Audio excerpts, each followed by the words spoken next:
on this, okay? Oh, okay. Yeah.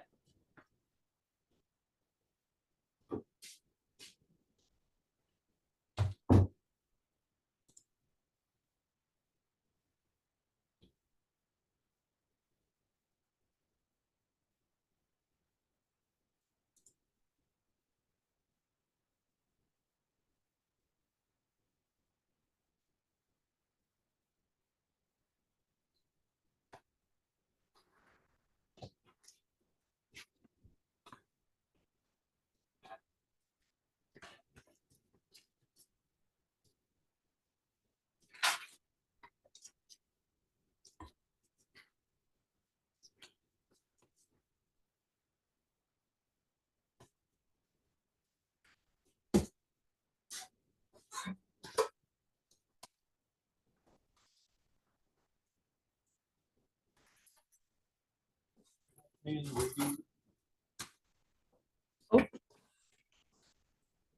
Let's, oh, view. How do I admit them? Oh, admit all. No, I don't.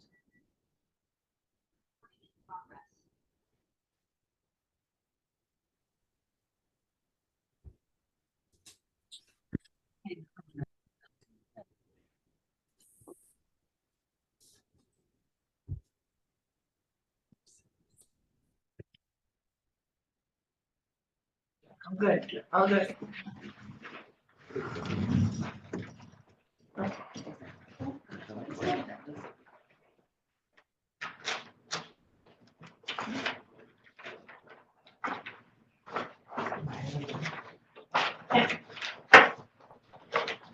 Susan, I noticed you didn't have your sign up this year. Santa and four or whatever it was. Well, They haven't got the cup yet. We gotta- I was gonna wear my Toronto shirt tonight. Oh, dear. Yeah, I opted into that. Oh, Trevor got again. Oh, really? Well, because he figures Yeah. if they lose, then he's gonna get $45 to have to pay the lease or the favorite. If he wins, then it's money well spent to the lease or the favorite. No. Yeah, like a player going forward, like we're leaving. Chad, what do you think of all this? I really don't like. I can't go this week this year, I really can't. I'm Oh, I'm gonna go and make a I'm new watching the sign. game when I go home. It's gonna be a little. And I'm Anything gonna. comes up there, just wave Flag at it me. down. Mark that down. Thank you. Yeah, I got Doesn't witnesses. happen very often. No. Trevor's like, I'm not buying it, I've seen it before. Yeah, it's early. He's like, go blow it somehow. I'm supposed to go to Boston, next series that they did. Yeah. To To click off. Osner, the real estate agent there, and do a game once in a while. Yeah. And, turns out Aaron, the Boston, So- the Jays are gonna be in how does Boston this as work well. with this? Oh. Dale's showing the So presentation it's for the now, Boston, Oh. right? the Toronto. So- Yeah. You did email. Yeah. Yeah, I just did, Yeah. he has it. But he Okay. can we communicate with The him through kids, that? I Yeah. think it's the Can he speak to that? preschool at the Yes. elementary school, were out Well, unless we need. walking down Um, Kitchener Street on the sidewalk and Yeah, lots so of when kids it's sidewalk that, I'll chalk. just You know, take the here screen you over. And Where there's should all we this, stand? but must be a couple of the teachers So, like, through where- having Right Boston there, needs over the there. help, and they had 2 or 3 of the sidewalks. It picks of up the sound really blocks well. were all Boston stuff. It's kind of cute. It's kind of full for Winnipeg, but it is. Okay, 30 seconds. Let's go in the middle. My aerobic. I didn't know you were in the fire department, Jaden. Yeah. Yeah. It's been for a while, hasn't it? Yeah, a few years.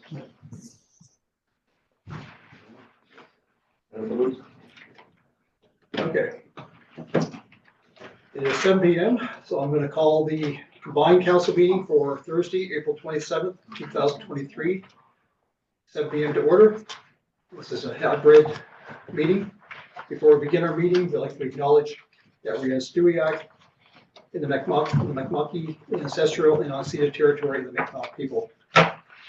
Welcome everyone, gallery, council. Attendance, we have a full slate of council. Looking for approval or changes to the agenda. I Councilor Osborne. just have one addition, please. And that, I'm not quite sure where it goes, probably under business. And that's the, just a discussion on the property tax exemption policy. What's that, Jay? Jay, yes. Okay, noted. So with that change, could I have a motion to accept?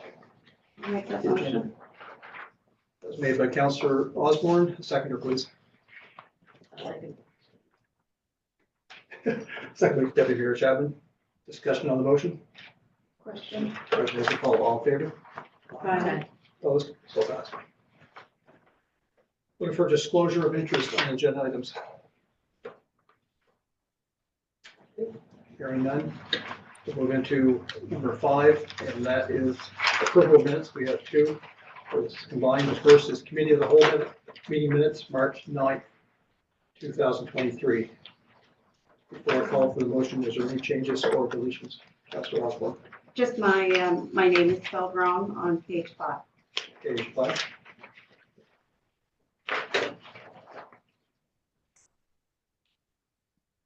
Didn't look, is there a U add to it? Yeah.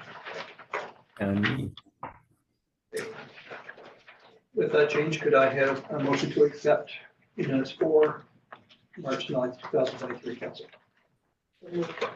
The Deputy Mayor Chapman, seconder, please. Second. Seconder, Councillor Roger Lane. Discussion on the motion. Question. Question has been called. All in favor? Aye. Opposed? So moved. 5B, council meeting minutes, March 23rd, 2023. Any changes needed? Councillor Osborne. Sorry. Same? No, actually, in 9, under business, under the chart, I know that our minutes aren't verbatim, but I would like it on the record that I did ask about the figure for Stuyak, the 239, opposed to what was in the budget, which added up to 310. What page, Councillor? Page 3. You can say it again for me slowly, please. Sorry.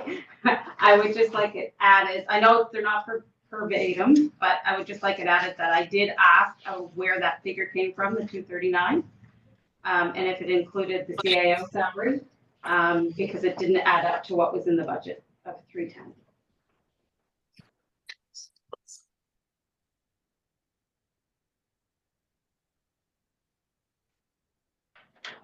Is that Councillor Osborne? So with that change, could I have the motion, please?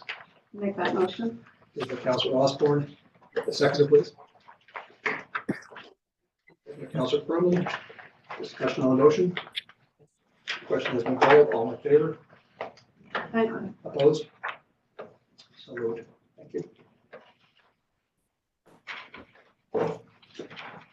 No announcement for proclamations. For us in our package.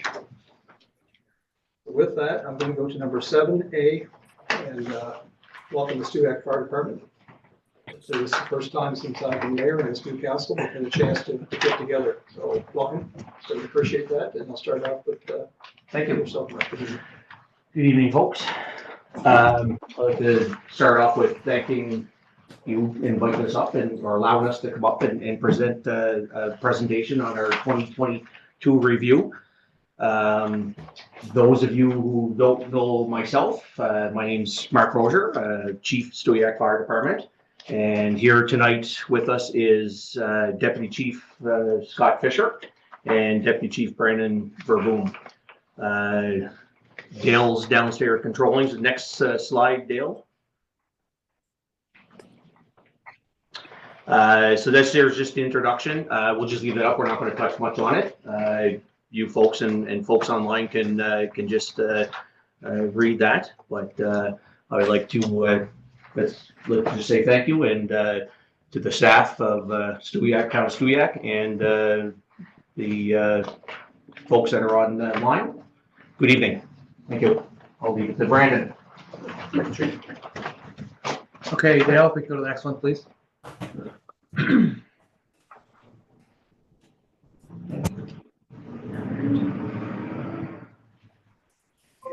Dale, can you go to the next one there?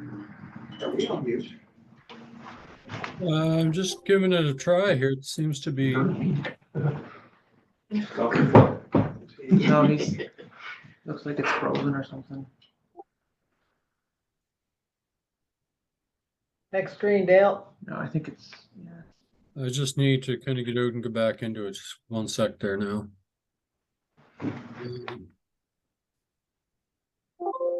Ms. Richards, could I ask you? So you can, To go down. just so- Thank you. The fastest it is. And that's why. You were second, Jeff. Yeah. I don't know where I'm going. There we go. Okay, there was a slide just before this that I'll just mention quick. I think I remember it. So just a quick introduction about the fire department. We have a junior membership program, 14 to 17. You can join, obviously with restrictions where you're a junior, but at the age of 18, you can join as a full member, and there's various opportunities available. We're completely volunteer. We currently have 31 members on the roster, not including juniors. So Now we're getting somewhere. That's good. so it's one of the best compliments we've had since I've been here. We're doing really well, but we always encourage more to join. So if any of you are interested and have spare time, we strongly encourage that. It's a lot of fun, and it's a good way to give back to the community. I guess Scott, if you want to go now. So just, Dale, if you can advance one slide there, just some of the apparatus, I guess, that we have. So this is our first out engine 1711. It's 2015 E1. It will hold 6 firefighters, so a driver, a passenger, and 4 firefighters in the rear. Some of the big features that we have is there's a big command light on it as well, so illuminates the scene for us, especially at night. Carries foam, a real good monitor and deck gun. So if we need to hit some properties or buildings further away, or it's too bad to get in there, we can use that. Interior pump panel, so it gives the pump operator to be out of the elements. So whether it's the heat, snow, the rain, and we carry our extrication on it as well, especially for the highway. Next one, Dale. 1712, really what we call our brush truck. It's a 2008 mini pumper. It'll carry 5 firefighters, SCBA on it. Has an electric hose reel on the top of it as well, so good for small trash fires, grass fires. It does also carry foam. It's a 4-wheel drive, so it gets us in and out of some tough areas, and mainly used for wildland firefighting. So we used it a lot, but starting to use it a lot more than we have. And next one, Dale.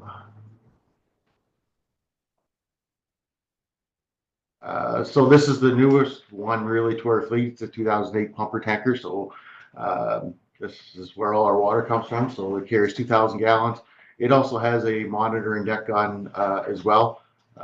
Porta tank on it. So when we don't, the rural areas where we don't have access to hydrants, we use the porta tank and use the tanker shuttle. And it has a portal command light as well. And the porta tank's with 3,000 gallons. So a lot, so it'll take pretty much most trucks that come in the county, so we don't have to worry about that.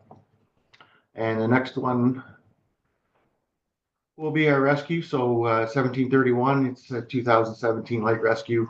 Goes to a lot of our medical calls, carries all our medical gear. It does carry 4 SCBAs in the rear, so gives us the capability of going to our own calls as well as mutual aids. Backboard and stoked baskets for any remote rescues and that we may have, and also all of our water rescue equipment is on there. We carry for the boats, life jackets. Also, we'll be purchasing some ice rescue gear that will also be carried on this as well. And the next one will be the boat that we have. So this is a 2018 Zodiac, 20 horsepower motor. It'll carry 3 or 4 personnel. A lot of it will be rivers, lakes, rescues that we have here. It was used a couple years ago in the turtle that we had down on the bay. So got a lot of that. So this is something we constantly train on, especially in the good weather. So turn over to Brandon. Okay, Dale. So just reviewing 2022, we were asked to just kind of provide an overview of our year. It was a slower year for us. We only had 156 calls. I say only 156, and you'll see why in a second. So 62 were medical emergencies, which is about 40% of the calls that we went to. That's much lower than normal. a variety of reasons for that. One of them is with at a point in the summer in August, we had fairly low numbers that were able to go to medical calls. So we actually had to reduce it because some of our members were just getting overworked. There was only 2 or 3 people that were going to the calls, and we had to back it down a little bit. There's different levels we can choose to respond to with EHS, and we had to back it down a little bit. But we have a course coming up in May with 8 signed up from Stuyak, and so we're planning to up that again. I think the end of May, as soon as that course is complete, frankly. Just to put it in perspective, though, in 2019 we had 191 medical calls, and in 2022 we had 156 calls in total, including fire. So kind of puts in perspective how many medical calls we normally get. At the beginning of 2022, there was still COVID things being affected to us because they had changed. We weren't allowed to go to certain calls and stuff like that still, but that's all been pretty well back to normal now. As for the rest of the calls, we did 94 other calls, 60%. Next biggest would be 33 car accidents we had. That's definitely, aside from medicals, our biggest contender, I guess. And then, as you can see, there are a whole bunch of other types of calls that we go to. We only had 1 structure fire last year in our district, but we went to multiple in the neighboring agencies or areas as well. So if you can go on to the next one there, Dale. On the 156 calls, I'm kind of a stats guy, so I try to keep track of hours and down to the minutes, frankly. So on the 156 calls, they took 147 hours and 20 minutes if you added up all the calls together. And if you put all the manpower or personnel power on each call, we put in 883 hours and 5 minutes on just calls. So on top of that, we have 2-hour training sessions every week or meetings, and then we have weekend training. So that medical course that I talked about is 4 10-hour days. It's a 40-hour course. So that would be all on top of that. Average turnout in 2022 for a medical call was 3 personnel, and for a fire call was 7. I would say in 2023, our average would probably be closer to 12 for a fire call. Our numbers are really good right now. So if you go on to the next one there, Dale. It wouldn't be fair if I didn't mention Fiona and the response that the fire department had. I have to give everybody credit with the fire department. We were out in the middle of a storm. We had a call where the first truck went through, the road was clear, the second truck came 2 minutes behind it, trees had fallen down and blocked it. So they had to cut through. So there was like we were in the middle of a storm. I got to give everybody credit for going out in that. We had to clear multiple roads on our way back as well. And then the big thing was we helped out with the comfort center and provided that for the community. And those that weren't able to get out for a variety of reasons, we were able to deliver them the meals that were prepared there. So that was really good. Next one there, Dale. A couple of the changes last year, we formed a joint ice rescue team with Brookfield Fire. We always try to look at ways that we can partner with our neighbors.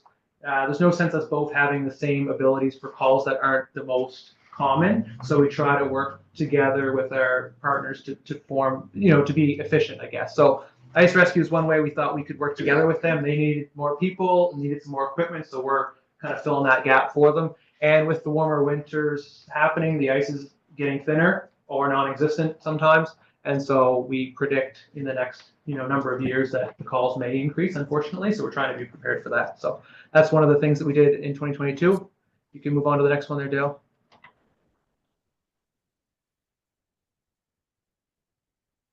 We also purchased new lockers to increase health and safety of our firefighters. So we had multiple occurrences where some gear or equipment was left against the wall and it had become moldy.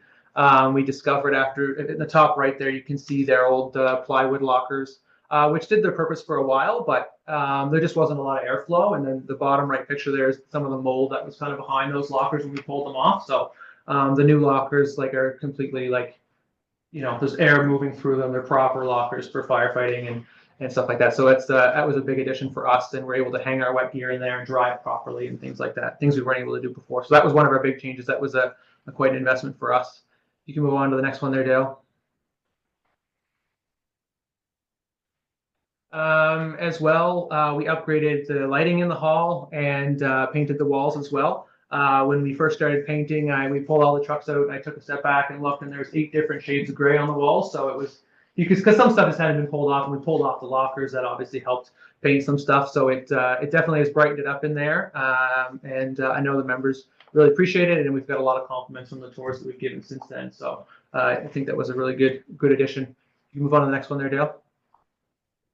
For 2023, our plans. So if you've seen up behind the fire hall over to the right there, we have a little training ground set up.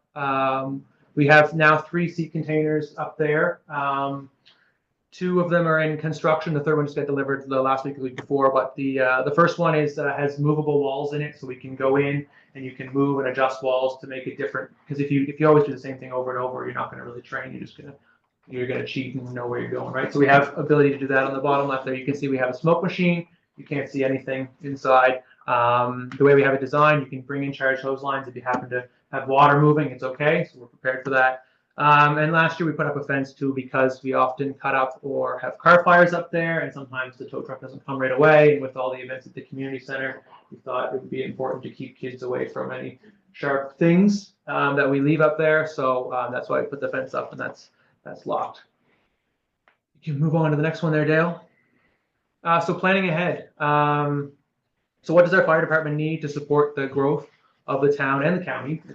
We serve the town and the county, both agencies. So in the next 10 years. So there's a couple things that we've kind of addressed, and we hope to bring to council's attention that we've been looking at. If you can go on to the next one there, Dale. So we're hoping to order a new, we can call it a heavy rescue truck, but a rescue truck in the next, hopefully, couple months. We're in conversations now, final conversations. We have been since before Christmas with a couple builders. There's a variety of reasons why we need it. Years ago, I don't know how many years ago exactly, probably 8 years ago or so, we got rid of a truck that was just not really suited for firefighting. It was an old, I would describe it as a chip truck. A variety of kind of safety issues with that in today's standards, and then we never replaced it.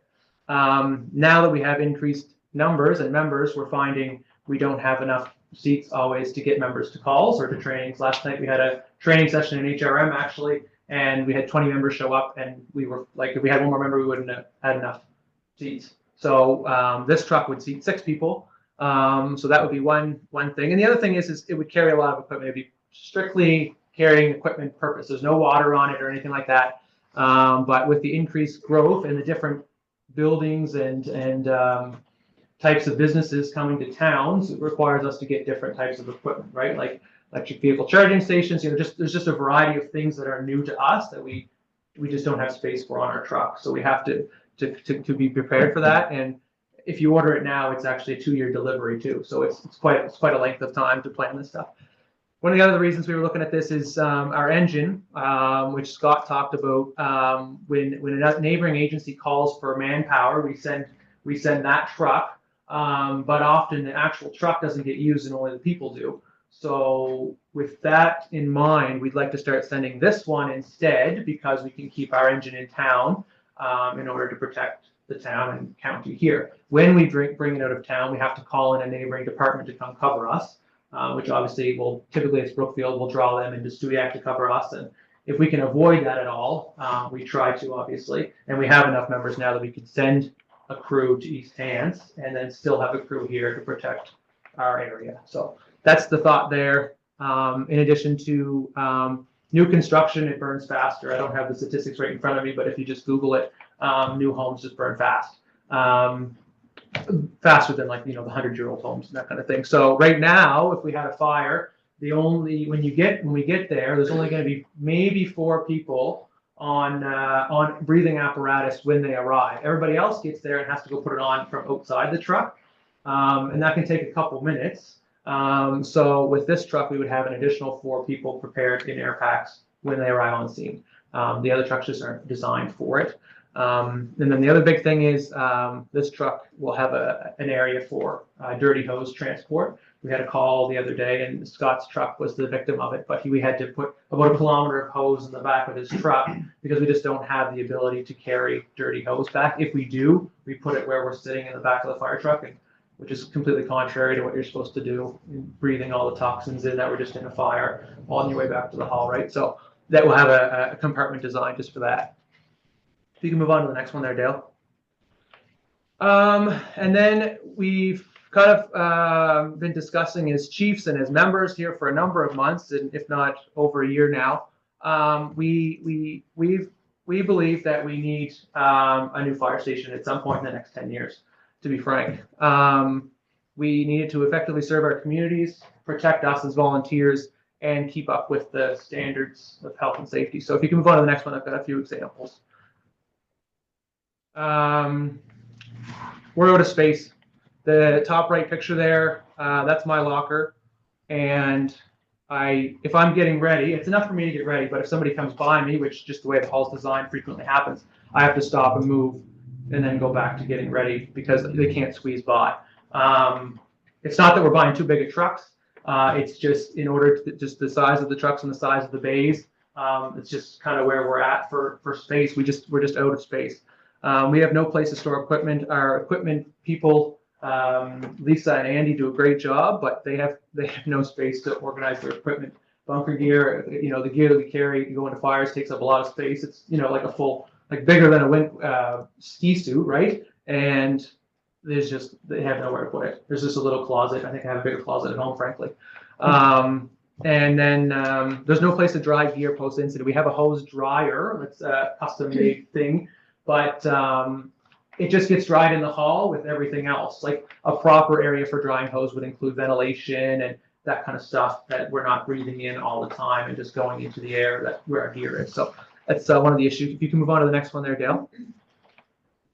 One of the biggest things for me is our station is not accessibility friendly by any means. The picture on the left, so that's to walk in the man door, and then the picture on the right is where you walk into. So you can either go down 3 stairs or up 5, and the middle picture is the back staircase. So you cannot, if we had a private event for, let's say, our banquet, and somebody arrived with accessibility issues, they could not get in there. Fundraisers, we used to Chase the Ace up there. We never ran into it with Chase the Ace, but it's a conversation that I'm not really ready to have with somebody that shows up in that circumstance. Fire prevention and tours, we open it up every year for fire prevention. And we did recently actually have a event at the hall, and somebody showed up with a person with accessibility issues, and it was a humiliating conversation to have, actually. We made it work, but it was something that I'm passionate about for sure. And I'm not 100% sure on the details, but I believe by 2030, municipal or everywhere has to be accessibility friendly, and I don't think that this would meet the criteria by any means. So that's one of the big issues. If you can move on to the next one there, Dale. There's no other one, and it might seem, I'm not trying to be, fancy or anything, but there's no showers for us to clean up after a call. We had a call 2 days ago. Scott and I were in East Hants on a wildfire, and we were covered with wildfires. You just get dirty. There's no way around it. Anyways, we went home, and I had a shower, and I looked down, and you could see all the black going into the tub, right? And then that's the same tub and shower that my wife and newborn boys use, and everything like that, right? So it's just, not to mention you walk through the house, right? It's just not really, I don't think, fair to our members or our families. The other thing is, like, it kind of goes on the backup power idea, is that if we had a fire during Fiona, and I keep using Fiona because it was a significant event last year, but we would have been, like, the night of Fiona, we would have been forced to go home and go to bed just with what we were wearing. Like, we weren't able to clean, like, there was no, because none of us had power at home, right? So it would have been an issue, especially for the people that lived outside the town that don't have the running water when the power's out. The vehicle exhaust system, I did a presentation on that a couple of years ago, but because we've been kind of discussing this stuff, I talked to the guy. The prices had skyrocketed with COVID, and in order to put it in and then potentially move it or modify it, we were just going to hold off on it. We thought it'd be more of a waste of money at that time. Then we should just plan things out properly first. And then, as I mentioned, there's no real place to wash equipment and stuff like that. And the last slide there, Dale. One of the big things is the height of the doors. So that's why the trucks are so long, is because, or one of the reasons I should say, is because if it's not high, it's got to be longer, right? So the door, if you look at a majority of fire departments around, the doors are not like ours are very low. And so that's one of the issues that we have, and for growth in the future, that may become an issue. Now, there's obviously various, and I don't really completely understand how all of this stuff gets funded, but there's various options to look at that, and obviously, like I said, we serve the county a lot too, and so we believe it's a conversation that needs to happen like sooner, right, to plan for the 5 to 10 years down the range. And in our opinion, right, if the town's growing, I think the services that provide to the town, I mean, our call volume's going to increase. There's no way it can't. If the population's growing, increased traffic, people, just everything. Like Mark had mentioned, we could include things like a community use space, like a community use room. There's nowhere in town that I'm aware of, if a garden club or a cooking club or some smaller group wants to have a meeting or a gathering, there's no space for them to do that. Unless the community center is great, but it is slightly awkward to have 15 people in a room for 350, right? So that could be all included. And we encourage anybody to come down for a tour, and that's for the people online as well. Like the fire station's open. People want to come down and see the issues that we're bringing up. Everybody's always welcome. And then I think Mark's handling the questions, so that's why I took a break. Thank you, Brandon. Just like to say thank you. Thanks to Scott. Thanks, Brandon. Brandon had the majority of the speaking there, which is great. I like to just go on record and just say thanks to everybody, and that's the folks online and anybody that's not. The 50-50 that we have online that is going for us for fundraising is fantastic. The lockers in one of Brandon's slides, those lockers were purchased by the 50-50 money.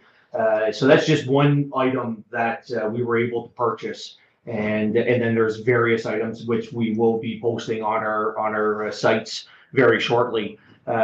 So thank you, because if it wasn't for that, fundraising would have went downhill really fast because of COVID. We are looking at bringing back our fall dinner and dance, which everybody has been asking about. Having an in-person fundraiser, I think people do like that sort of thing. We like it. We enjoy it. We enjoy taking the time to set up for it and have people come and have a good time. So thank you very much. Questions? Council. A few meetings ago, Councilor Osborne said that she had a meeting with you guys. And she had some concerns, or you guys had concerns over some of the multi-story buildings and stuff you got going up in town. And as we know, the town's growing. It's going to have that. Is it equipment concerns, or what is it? Councilor Osborne was up to one of our meetings, yes, and one of our general meetings, and we had a discussion afterwards, just standing around. For the new buildings going up in town, yes, they are 3-story buildings. There's going to be risk in any building. It could be a risk in a house, could be a risk in food land, in any building. In a perfect world where all the stars align, yes, it would be nice to have an apparatus that would be able to get our firefighters to the roof of those buildings or in through a balcony or something like that.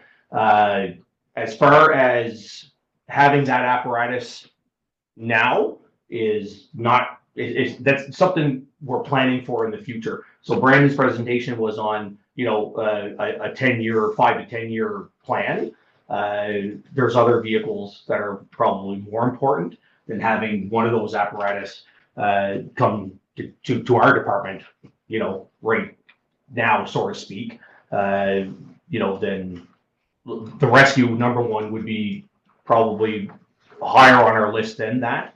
But that would be something that we'd be looking for in the future, really. If you're comparing yourselves to Elmsdale or places that have higher, density buildings. Yeah, exactly. So buildings, how are they? Are they just much more equipped or? No, Elmsdale does not have a ladder apparatus to in their department. They have mutual aid. So there's one in Enfield right now. There's one coming to Lance. So they will be using Enfield and Lance. We will be using Enfield, Lance, when Lance's ladder truck does go into service. Right. And we also will be using Valley Kemptown or Truro. Now those apparatus are a little bit further away. Yes, Yeah. that is something that we would have to look into, in the near future. Having our own would save time, absolutely, but there's other things that need to be done prior to one of those apparatus coming in to town, setting up and doing whatever they need to do. So it's not a high priority on your list right now, or? It's not as high as some other things that we need. Like, to me personally, a new hall would be more important to us, because right now, even if somebody donated a ladder truck to us for free, we wouldn't be able to fit it in the hall anyway, so we'd have to park outside. So, you know, I mean, having a new hall where our firefighters can come back from a shower or from a call and have a shower, so they're not taking those carcinogens home to their families or putting them in their personal vehicles. That's important. Health and safety is number one. As far as risk to these buildings going up, to people that are in them, there's risk in every building out there. You know, you look at the city of Halifax, for an example, where they have ladder trucks, but the ladder truck doesn't reach to the top floor, right? So there's other means of firefighting that will get you to that position where you need to be. Yeah, I don't know how many stories you gotta go up, but, you know, you should have sprinkler systems and stuff. Right, exactly, and all that's all in the building code and construction, where, you know, these buildings that are going up in town, I wouldn't be able to name it off right off the top of my head. There's probably some people in the room that can, but, you know, I can see sprinklers needing to be in the hallway and the foyers of those buildings and things like that, but not actually in the apartments. I don't think that's code yet. Yeah. But Oh, thank you. yeah, you're welcome.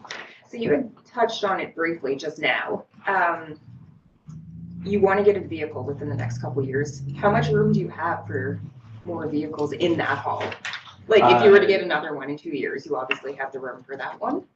Right, yes, so, Is that so kind of the the one, max? the one that was in the slide, that, like, the heavy rescue per Yeah. se, there's room in the hall for that vehicle right now. We, in the design of that, we had to look at the height restriction, because the doors are only so high, so those vehicles are normally a little bit higher than even a normal, fire truck, because the command center inside, you need to be able to stand up, and of course, you're off the ground, about, you know, so far.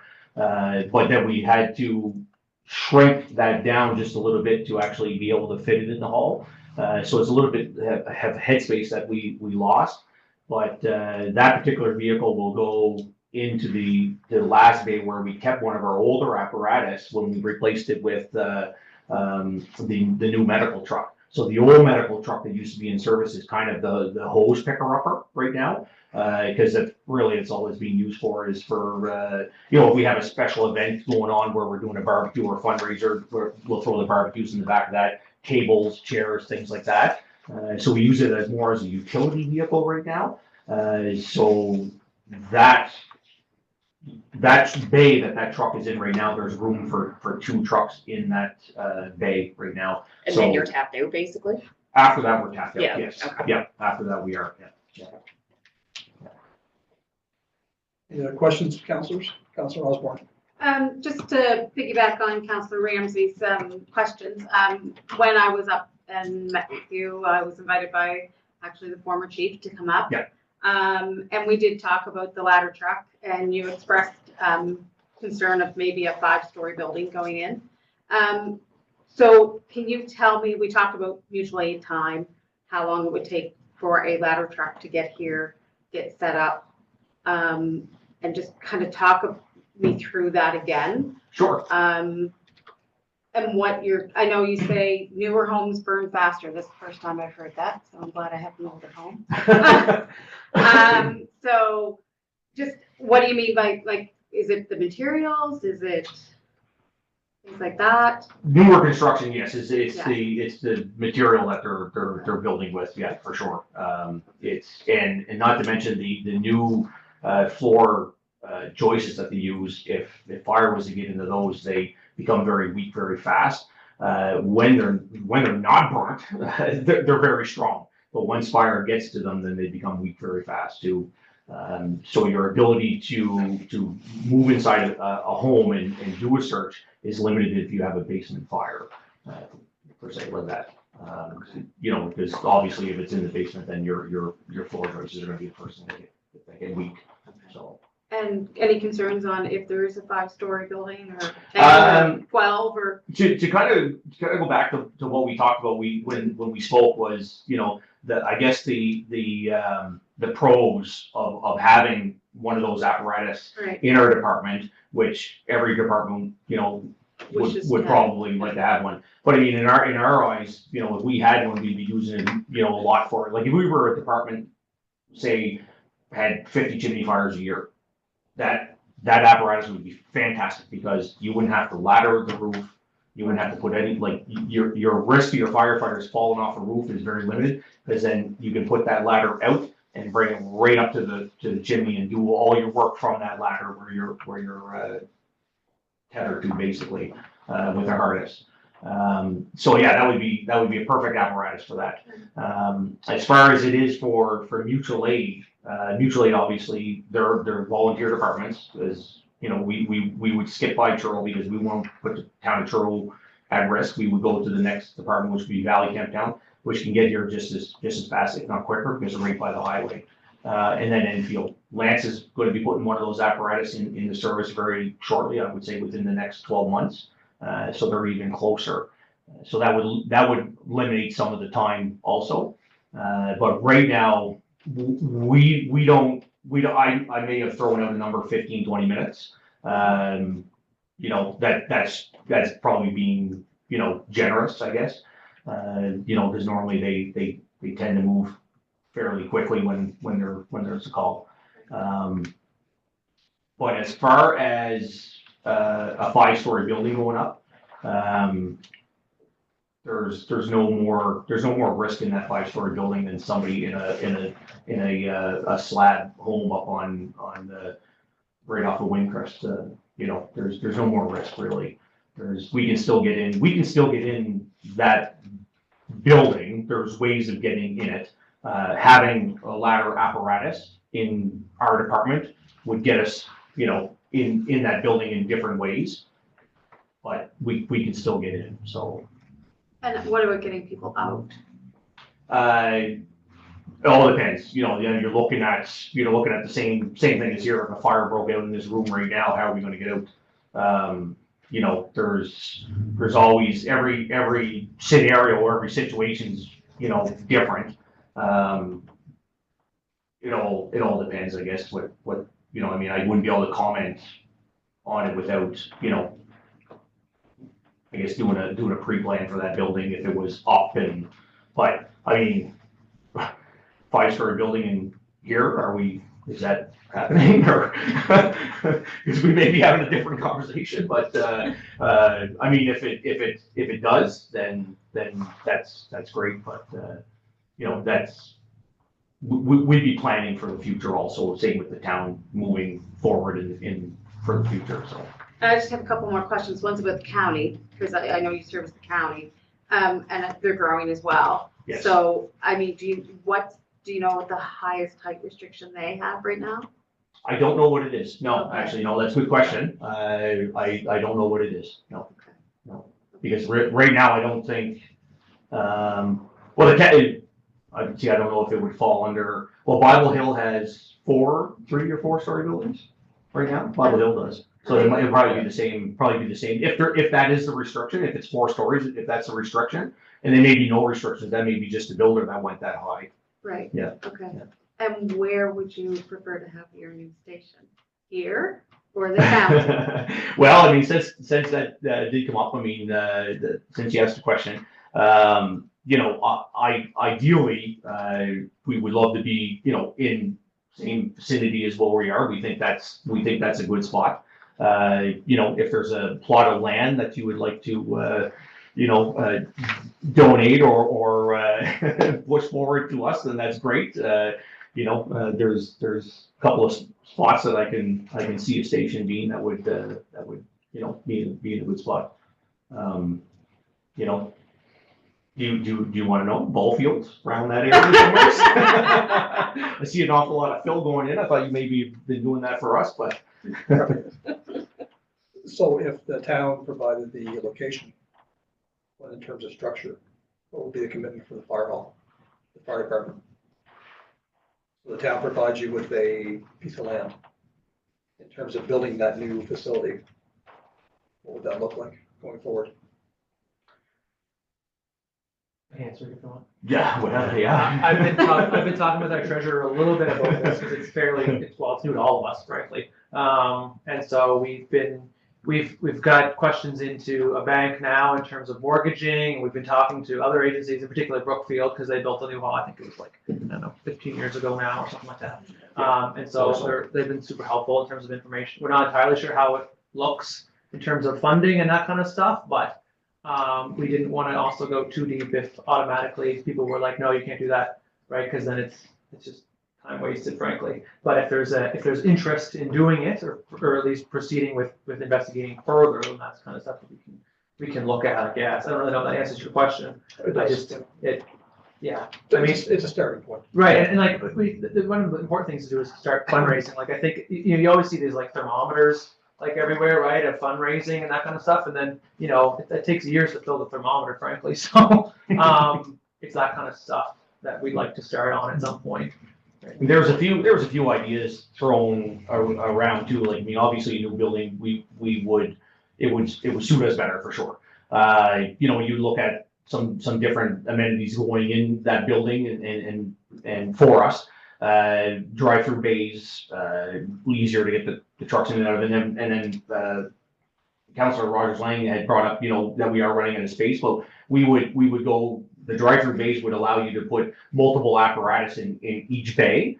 And then of course, Brandon mentioned in his presentation earlier about having, a community room that would allow for, folks in the community to rent that out. And, whether that portion gets rented out through the town, and that could be funding for the town.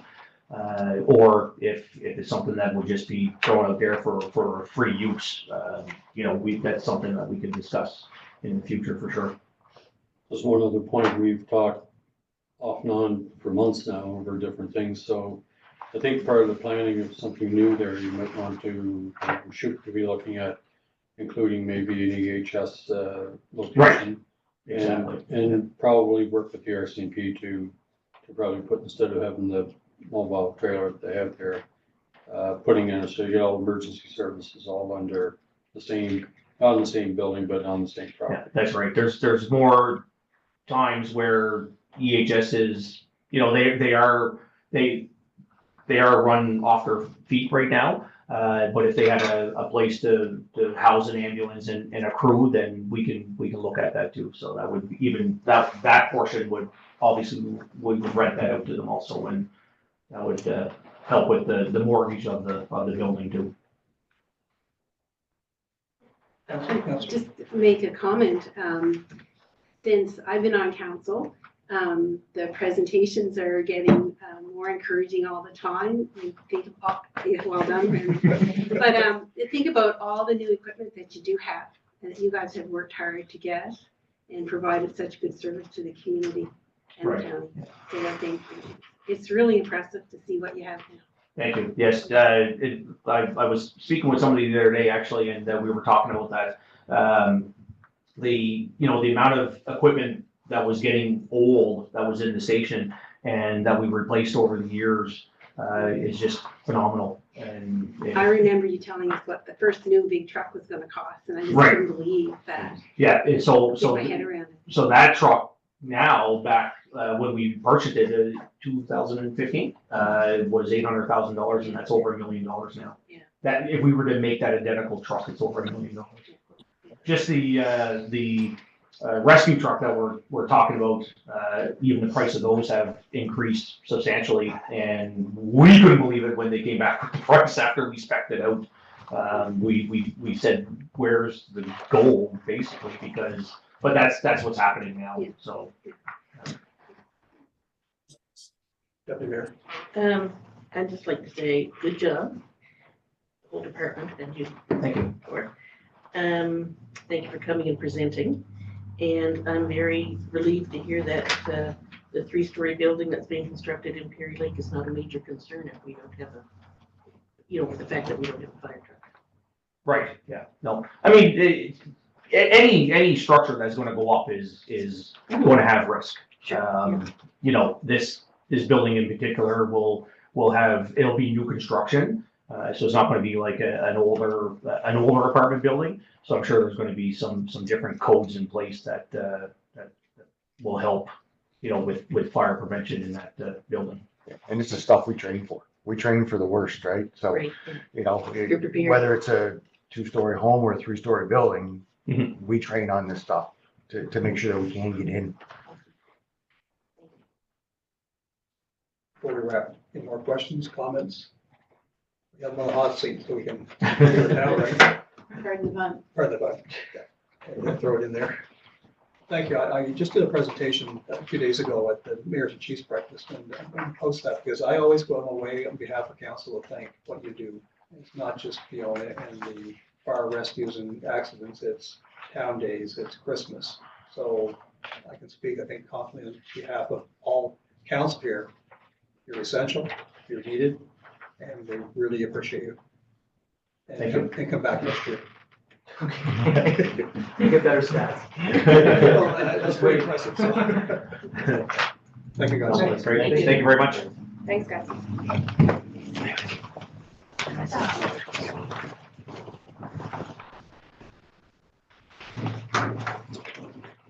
Okay, we're moving on to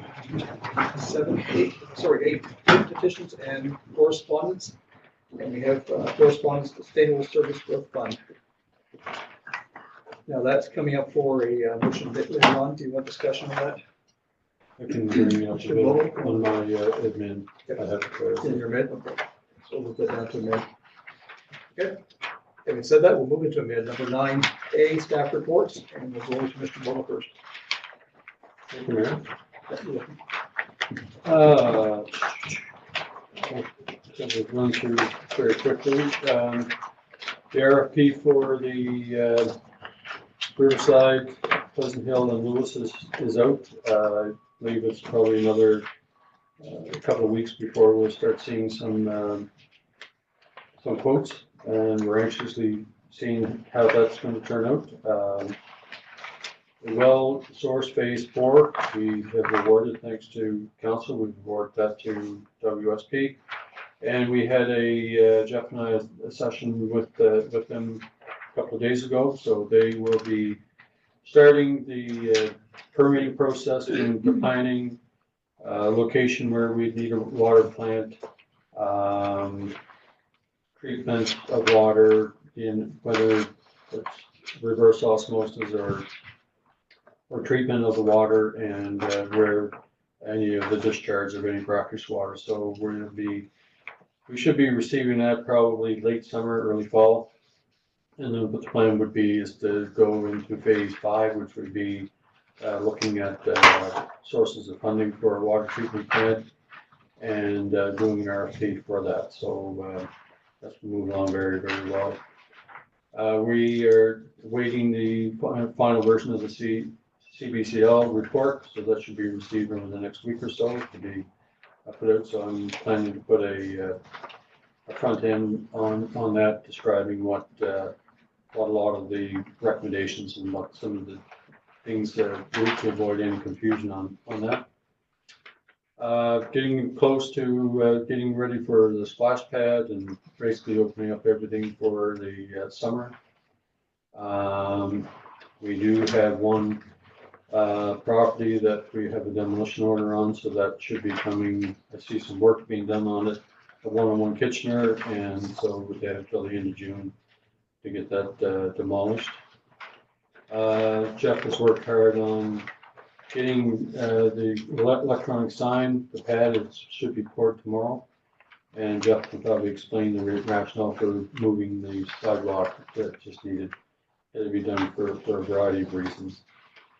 I have been working a lot with the Truro partnership on Can Export grant, so we've received $30,000, which is going to help on the more regional approach of what can be done.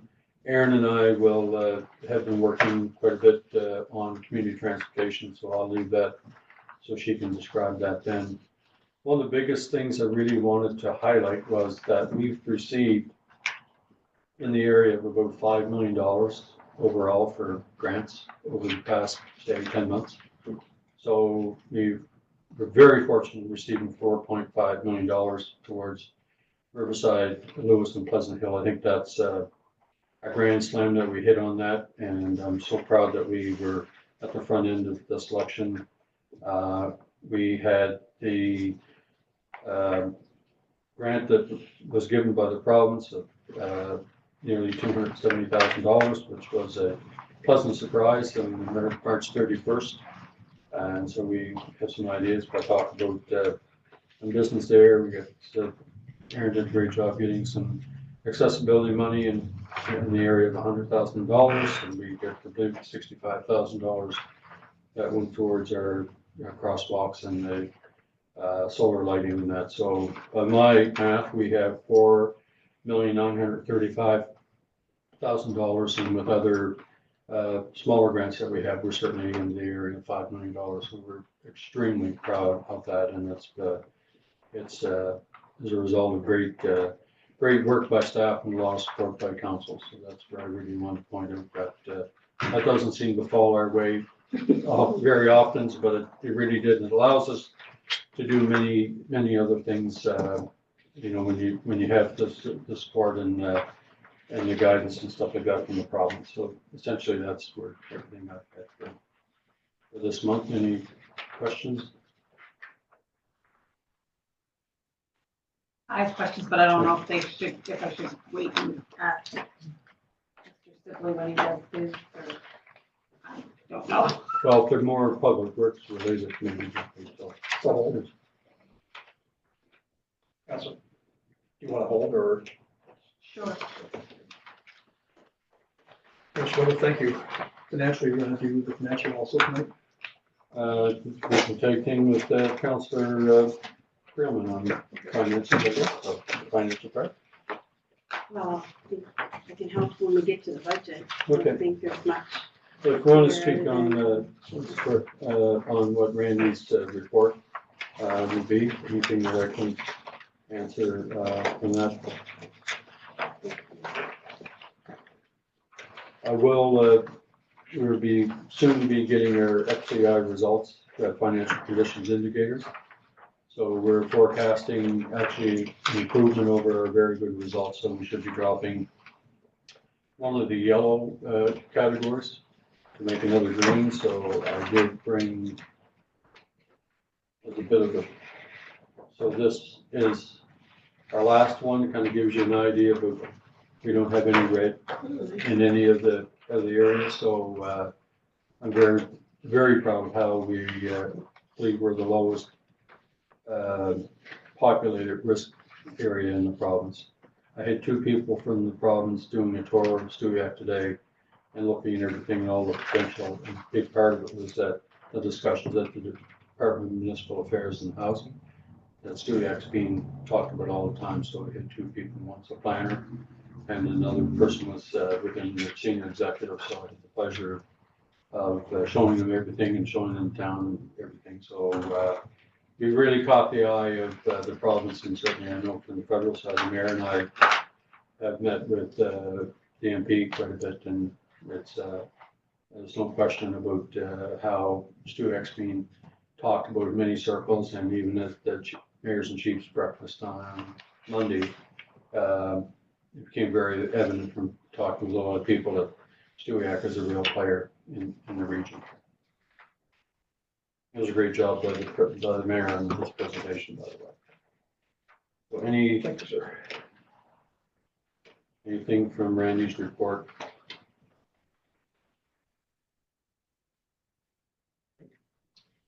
Thank you, Mr. Bowe. We'll move into 9.3 and pass it over to Aaron. Hello. How are you? Good, how are you? Always good. I'll just kind of highlight a few things. So Daily mentioned CDCL submitted their draft report. We've got a couple pieces that they've got to add, and then they'll submit their final to us soon. I submitted funding application to support siding at the Stewiacke Community Center. I submitted some funding to support the boardwalk repair on the John Cropper Trail, which is desperately needed. Our playground that we had in our budget, well, last year, this year still. It'll be installed in May, and the budget allocations have been adjusted slightly to reflect that should we approve tonight. And then our summer camp and sports are being well received so far promotion wise, so we expect them to fill up really, really quickly on May 1st for registration. Any questions or comments, council? Mr. Osborne. Just a comment. I attended the Easter egg hunt and it was extremely well attended and kids were very, very excited. And yeah, I mean, I love helping with those things like that. So I just, job well done. It was a cold morning. It was, it'll be a different venue next year for that large crowd, so, yeah. Thanks. And Aaron, I'm going to hit on something that you went above me on with the racial situation in the town in my report, but I want to make sure we recognize how quick you and the town Public Works Department acted on that, so again, we'll hit that as later on. Thank you, Aaron. Got a lot of people tonight, folks, so it's going to take a couple minutes to move things around. Going to Public Works. Give me Jeff. Hello. Jeff's report. I'm trying to hear. Make sure everybody's got a chance to look at it.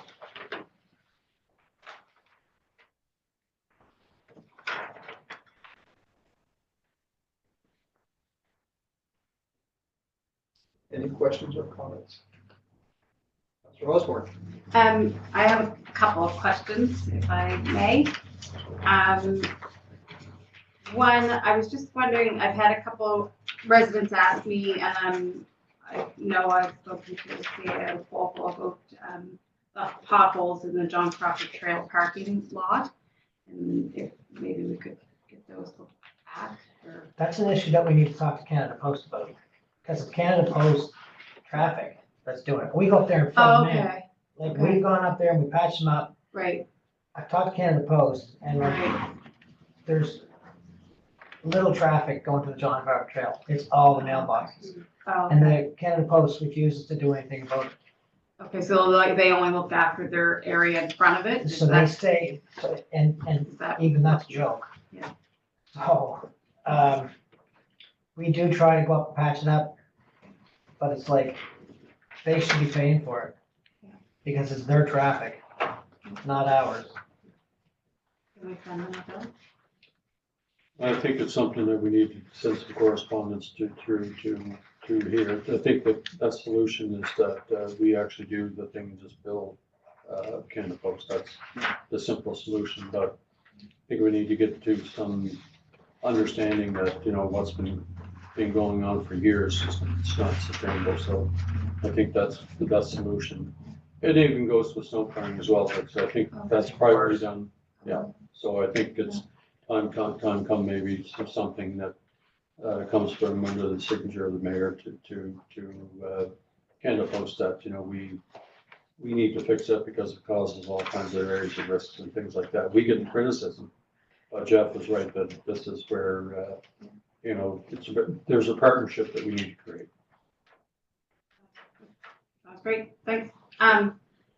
Just a question about the water treatment plant. I know when CBCL was here, they stated that the plant was at end of life. Just due to age. Like, that's based on age. Okay, Like, a plant life is 30 years. oh, Like, okay, that's what they planned for, basically. Okay. okay, That's all that is. okay. So everything's fine and you're, like, when CBCL said that, I think it kind of probably shocked a lot of us.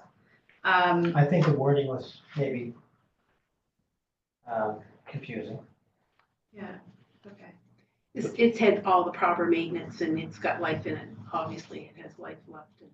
Oh, yeah. Yeah. Like, we're well aware of where we are, put it that way.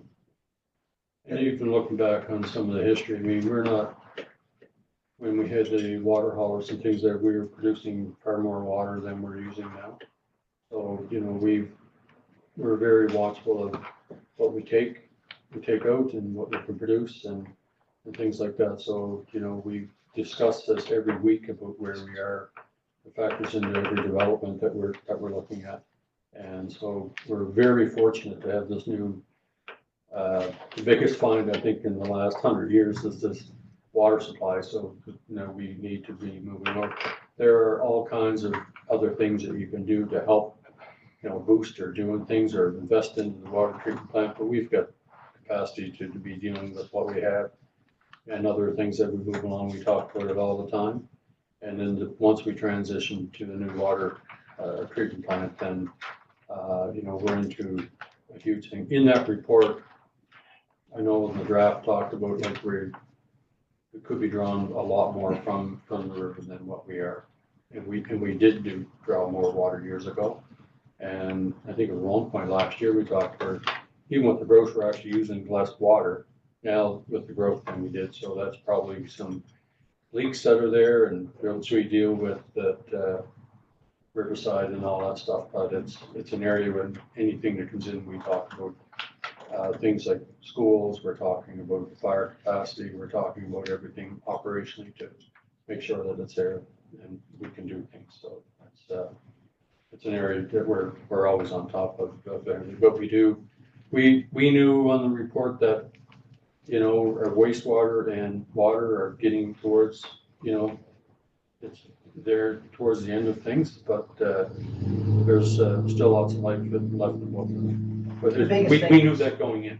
The biggest thing with water is, like, we know we have a groundwater supply now, so it's a matter of moving on it to get out of the old one.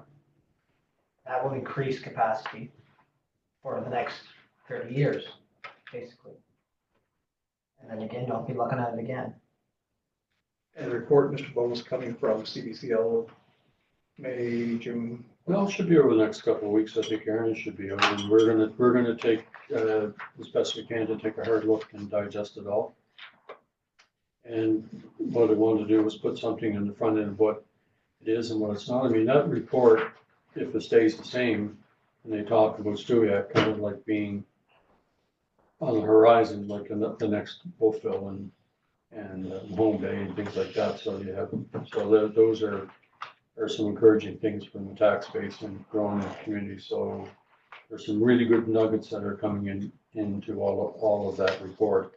And like I say, it's not me going in, and Jeff did the discussion with all of them and all of the numbers and all of that stuff we have there. So knowing that, being told that we're getting towards the end of the things, that this was not a surprise. I knew that going in. So if I may, in that presentation, they also talked about, I don't know how they describe it, but there was 2 or 3 times where we didn't produce enough water for the town. Am I getting that right? That's what it was for the most part. The presentation showed it was 88%. 88% of the time, and Jeff would know, we are under what the Department of Environment wants. It's not, we're at 88% capacity. 88% of the time, we are very compliant with what's expected of the Department of Environment.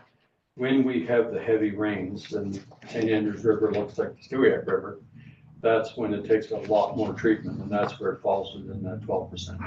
Because it's more treatment that's involved, and we get into that 12%.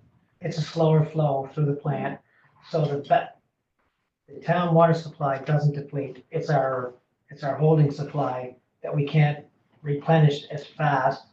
We can't put it as fast as we can pump it out, basically. But within a day, no. So the tower's fine. Like the water supply at the tower is fine.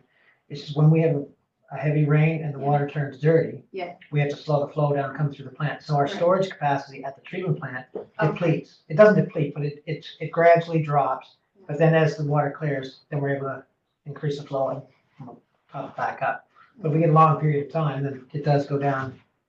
But we've never had it go down to any kind of critical level. And how much storage do we have at the plant? 100,000 gallons. Which is roughly a day, 2 days, 3 days? Probably a couple days. Jeff, that's part of the regular monitoring But process. you also have to remember, we still have a full tower here. Yeah. How big is that tower? I'm The sure one up you, here, yeah. It's 400 some thousand gallons. Okay. So this is part of your regular maintenance or regular monitoring, I should say. These checks and balances as things change. That's Yeah. ongoing. Yep. Okay.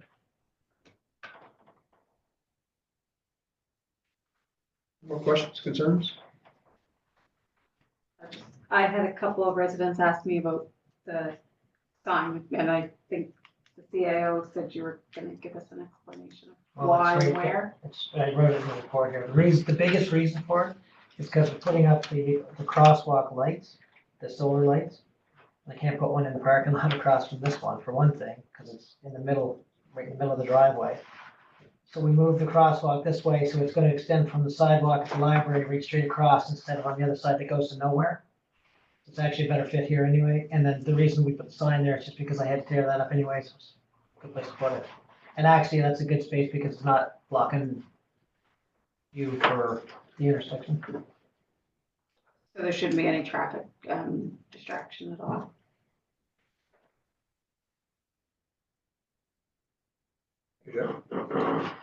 Okay, with that, moving for a motion to accept the staff report, please. That motion, council. I'll make that motion. Moved by Councilor Ramsey, a seconder, please. Seconded by Councilor Roger Long. Discussion of the motion. Question. Question has been called. All in favor? Aye. Opposed? Although, and yes, for the record, Leah, I wasn't speaking loud enough, so I'll try. I had that passed to me by our CEO when we come upstairs. Okay, we're moving into 9B, and we're going to discussion with 9B first, and we're gonna take some time to do this. There's a lot of moving parts here tonight, folks, and different options, so we will go to discussion with capital budget approval first, or look at any motions. Please.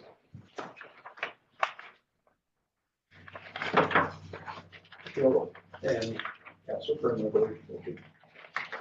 I think one of the biggest things is with capital is looking at, we're anxiously waiting to see what, quotes we have come in. We have 4.5 million coming from the province and the feds, and I think we're in the budget of about 1.2, but with inflation, we're just wondering where that would be. So, you know, having, on this year, like that is huge, the well water study, which we have funded, and the water valves and hydrants, and we have the money to do, look at the architecture for a library, and, that, you know, it's not onto here, but, we can do it from a capital. This is, you know, where we are looking at where our focus is for this fiscal year.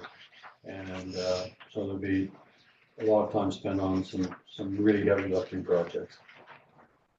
And then on the other part, it just shows where our planning will be, as time goes on over the next, 24, 25 and onward. So that becomes an area. I know we meet regularly as department heads and try to look at where we are, what we can afford, and we do a rating, a scoring on this, and we bring this to council. So, Councilor Graham, anything that I've missed on there, but that's essentially where we are on capital.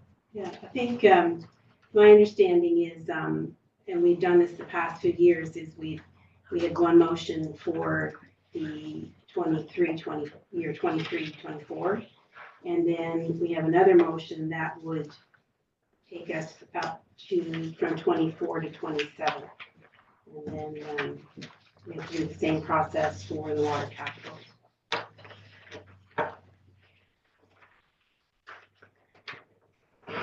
Okay, before I move on to call for that motion, open the floor back up again to council. Any questions or comments? So is the 4.5 million taken out of the 6.4? Or is the 3.8? Am I looking at the right one? Yeah, so I think that what we've done in the past is we have, whatever the project is going to cost, they budget the whole thing and then take whatever grants we get off of it. Okay, so it may not be the 6.4. Right. Okay. Yeah. So 6.4 minus what we got. what we get. From the federal for the refurbishment of, Yeah. but that's not factored in.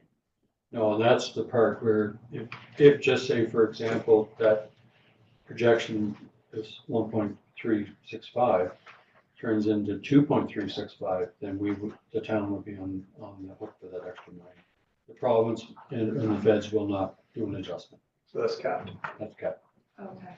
And I'm hoping we had enough in our budget forecast each year that hopefully our portion might only have to be $1 million, so which would give us some extra breathing space. But once those tenders come in and they're open, that it'll tell us a lot of things where we need to go and where we can't go, I guess. Okay. What do you expect those? They should be, Jeff, I think they're mid-May, I guess, isn't it? The tender? Closes May 4th, I think. May 4th. So by committee of the whole in May, we should know where we do. We'll have them open up and make a recommendation. And it's really key to get that moving, simply because this is the time, Jeff's hit the nail on the head. Often, like, we were lucky enough to get Picture and get it out early before a lot of the other tenders from other locations that get going, because the further it goes on, the more expensive it gets. So if we can get something of early and quick, and then the town know what position that they're in. I'm hoping our budget forecasting is pretty accurate.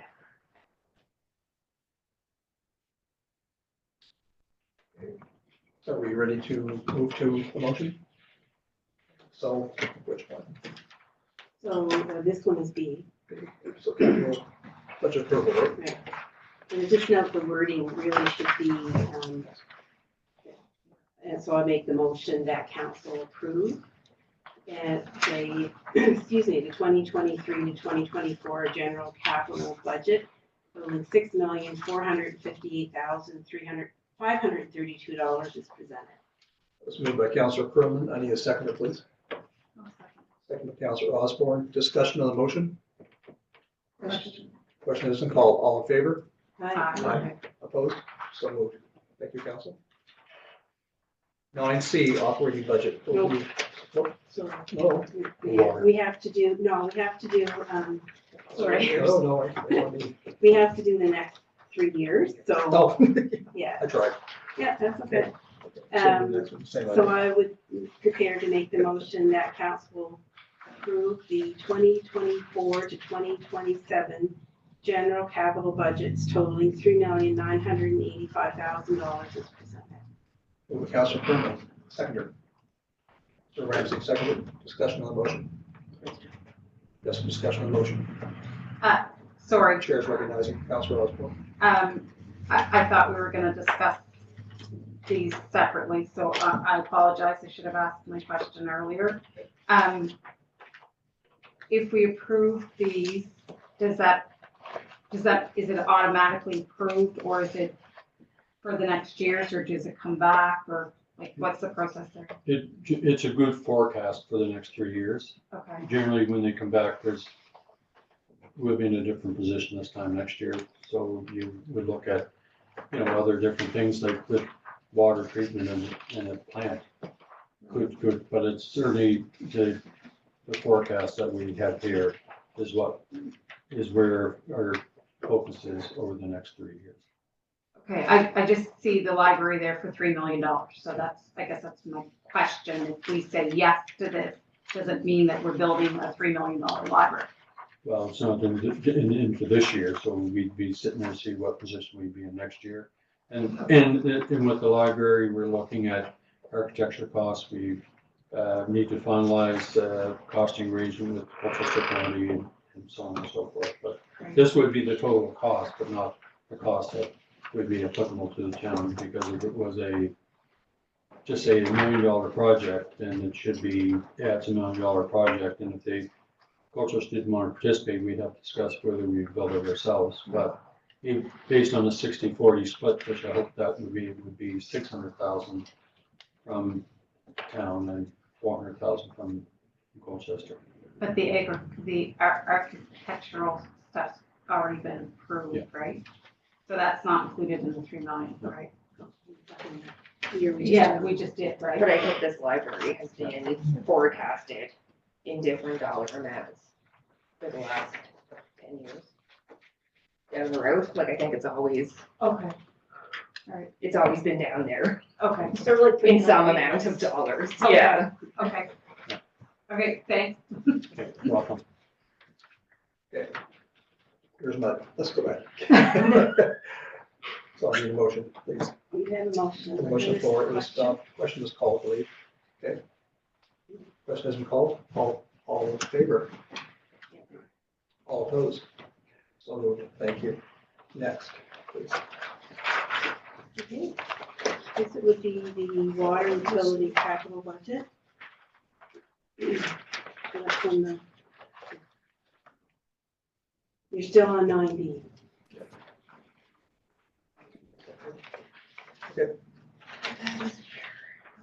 Thursday on.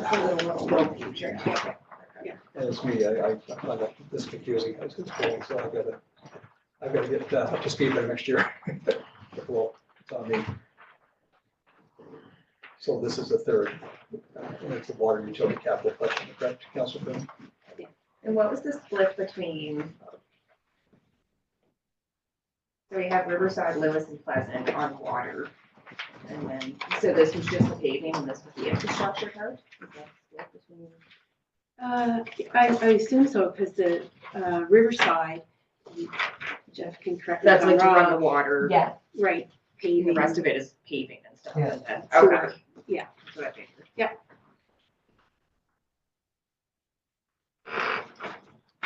So I can make the motion. Are we good?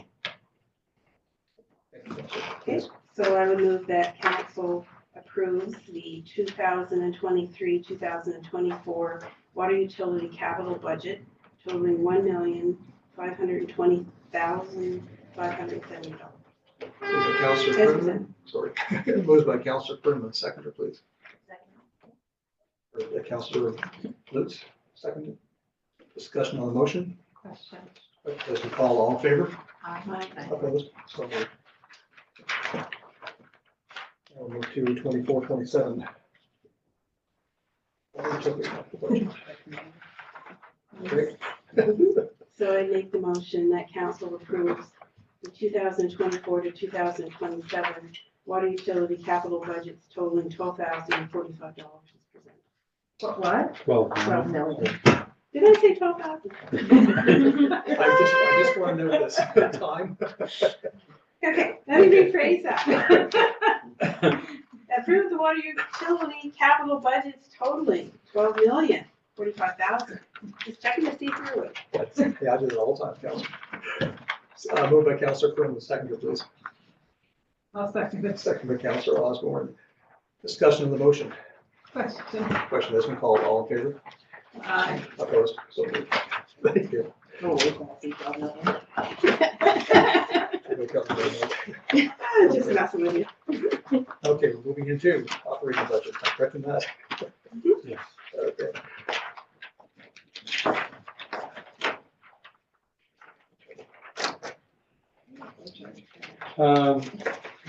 So in this chart, it's kind of summarized, so when you flow down here, if you go to the no, that would be basically 5% as per the HR policy.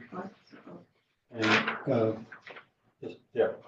And then on the left-hand side would be what the cost of living or the CPI in many areas was 7.6%. So we follow through the left-hand side, so we go down, will we consider if you did a CPI at 7.6, would we consider a tax reduction? So if it's no, then the option would be A. And then these are all highlighted more so in the actual numbers. If we were to look at doing the CPI at 7.6 with a 3.5% or 3.5% tax decrease, it would be C.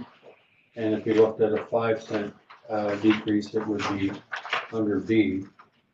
If we looked on the right-hand side, that if we were to look at a 5% wage increase, or the CPI increase, the wage increase. And if we looked at no tax reduction, that would be under G. And if we were looking at a 5% increase, wage increase, and we're looking at a 3.5 cent tax reduction, it would be F. And if it was a 5 cent tax reduction, it would be under E. And then what has been put here shows what D and A, B, C, D, E, and F should be regarding any of those lines. So, you look at, say, under F, talks where we would be looking reduction in staff training, and this would be under F, which would be a 3.5% or 3.5 cent decrease. You lost me, Dale, sorry. Sorry, if you look at the longer card here that, Yeah, yeah, okay. So if we just looked at F, for example, and correlate that to the color-coded chart here, it just would mean that to achieve a 3.5 cent tax decrease with the 5% increase, we would be cutting some areas of staff training, engineering costs, halfway sign. That's just on the left-hand student program, smaller class sizes, AED training cameras, and ball field operations and maintenance. If we were to look at E, it would be the same type of thing with the 5 cent. And then it shows the numbers where it would be and what part that we would be looking at to basically balance the budget. So that's where that's really, in a nutshell, where it would be I guess the overall difference between the 5% and the 7.65 is about $17,000 difference. The Councillor Crew, any other comments? But this is where it's explained in a pretty simple way of options and what's involved. Yeah, I just say that I think the flow chart is probably a good way to work our way through it. Yeah, that's what I was thinking. To figure out, because in my thought, like to start at the top and then just have almost like a vote, because if not, I feel like it's just gonna be. Well, Right. and that's exactly what I think. Yeah. She made the flow Yes, chart. This exactly. is a great Yeah. chart, and if we look at, first of all, the 7.6%, if we're all in agreement or all disagreed, then we know which column to look on. Absolutely. Yeah, Spot on. great chart. Yeah. I can follow this very easily. Could be a chart. Yeah, I am so into charts. Who made the chart? Andy. Great chart. For me, I'm looking at this, and it's, after a while today and yesterday, this gives me at least a tangible. Yeah. So, Absolutely. okay, so having said that, I'm going to turn it back on to someone that's much more financially inclined than I am, Councillor Bergman or Mr. Bowl, to start their I'll give you process. a little background on the CPI. So when we did the HR policy about 3 or 4 years ago now, I think it was, we, rather than having, our salary charts used to have like bands of increments, and they were sadly outdated. And the discussion was that let's go to the CPI, and that should cover most needs, unless someone's a new employee and their salary's way off base, that's a totally different thing. So we wrote the policy with a cap of 5%. The CPI, I think, for the last 2 years, this year, as of December 31st, at the end of each year, Randy finds the CPI for Nova Scotia, and of course, for last year, it was 7.6. In 2021, I think it was 4%. In 2020, it was 0.5 of 1%. And I think in 2019, it was 1.5. So that's the way the raises were calculated. So there's two schools of thought. One is you'd stay with the 5% because that's what the cap says. In essence, in reality, it really, the cost of living really was 7.6, and we've been using that for other calculations besides salary. So I don't know if that explains it fully. I'll do the best I can, but that's, we do have the policy. The policy can be changed. It's not a bylaw, so we can agree to the 7.6. Is it 7.6 over 1 year, or is it 7.6 over? No, it's just through the Just 1 year. Okay. So in previous years, it was 0.5 or it was 1.5, and that's how the raises were done. So Just looking at the current union negotiations, they're like, 10% over 4 years. Yes, these are just 1 year. And up to previous year to this year, it was certainly underneath that amount of 5%. Single policy was no issues. Correct. Nobody ever dreamed we would be. Yeah. 7.6. So the numbers that you were given, just when you were saying the previous year it was like 0.5, that's the salary increase previous year, or was that the cost of living increase the previous The year? CPI would have Okay. been, so that's what the raises would have Okay. been. And yeah, And then some of the ones you talk about, like if it's 10% over 4 years, it usually doesn't factor in the CPI. So it may be 2, but it depends on the different union and the Yeah, I different, know. different thing. Well So up to date on union negotiations right Yeah. now. let's say you were, didn't it? Previously. Okay, so with that, we're gonna take this, we're gonna look at it coming down from a yay Well, and a, the first two. I'm gonna make a suggestion and you can agree or not agree, I guess. One would be that we discuss the 7.5. Let's do the flow chart. And I don't know if we actually need a motion or if we can agree around the table that with the majority, if it's 7.6 or not. And then that will lead us into whichever side of and through some discussion, I think we could actually just get to one motion. Can we do like a thumbs up and thumbs down without it? So it's not gonna. Well, however you I don't guys want to do it. That's how I think it started off. As Yeah, almost it's a like discussion- vote. A discussion For step ish, one, yeah. and majority kind of rules, and you go from there. Open it up. You ready to start? Yeah. I still feel 7.6% is quite high, especially watching the climate of, and kind of doing a scan of other municipal units' budgets. I think the highest I have seen with budgets that have passed with other municipal units is 5%. I guess that's where I'm leaning, is the 5%. Just go around, I guess. Counselor, if it wants to pass, that's fine also. I agree. I think 7.6 is too high. I feel the 7.6 is okay. Counselor Ramsey. 7.6. Counselor Lutz. Oh, I don't know, because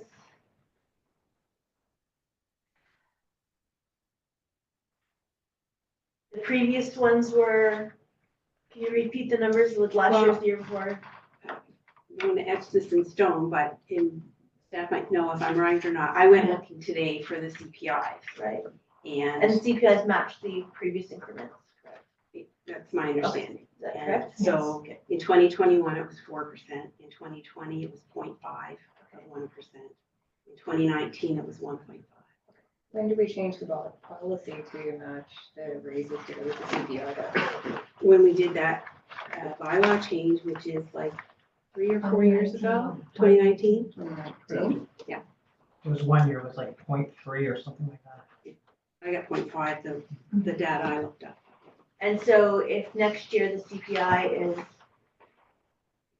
it is expecting to level out. So if it's 3% next year, then we would look at 3% next year. That's correct. And in the meantime, the HR policy can be reviewed and made and have a change to have a cap, maybe have a minimum and a maximum. So instead of the 0.5, like a suggestion has been made by staff that you maybe rewrite that policy to say anywhere from 2 to 5%.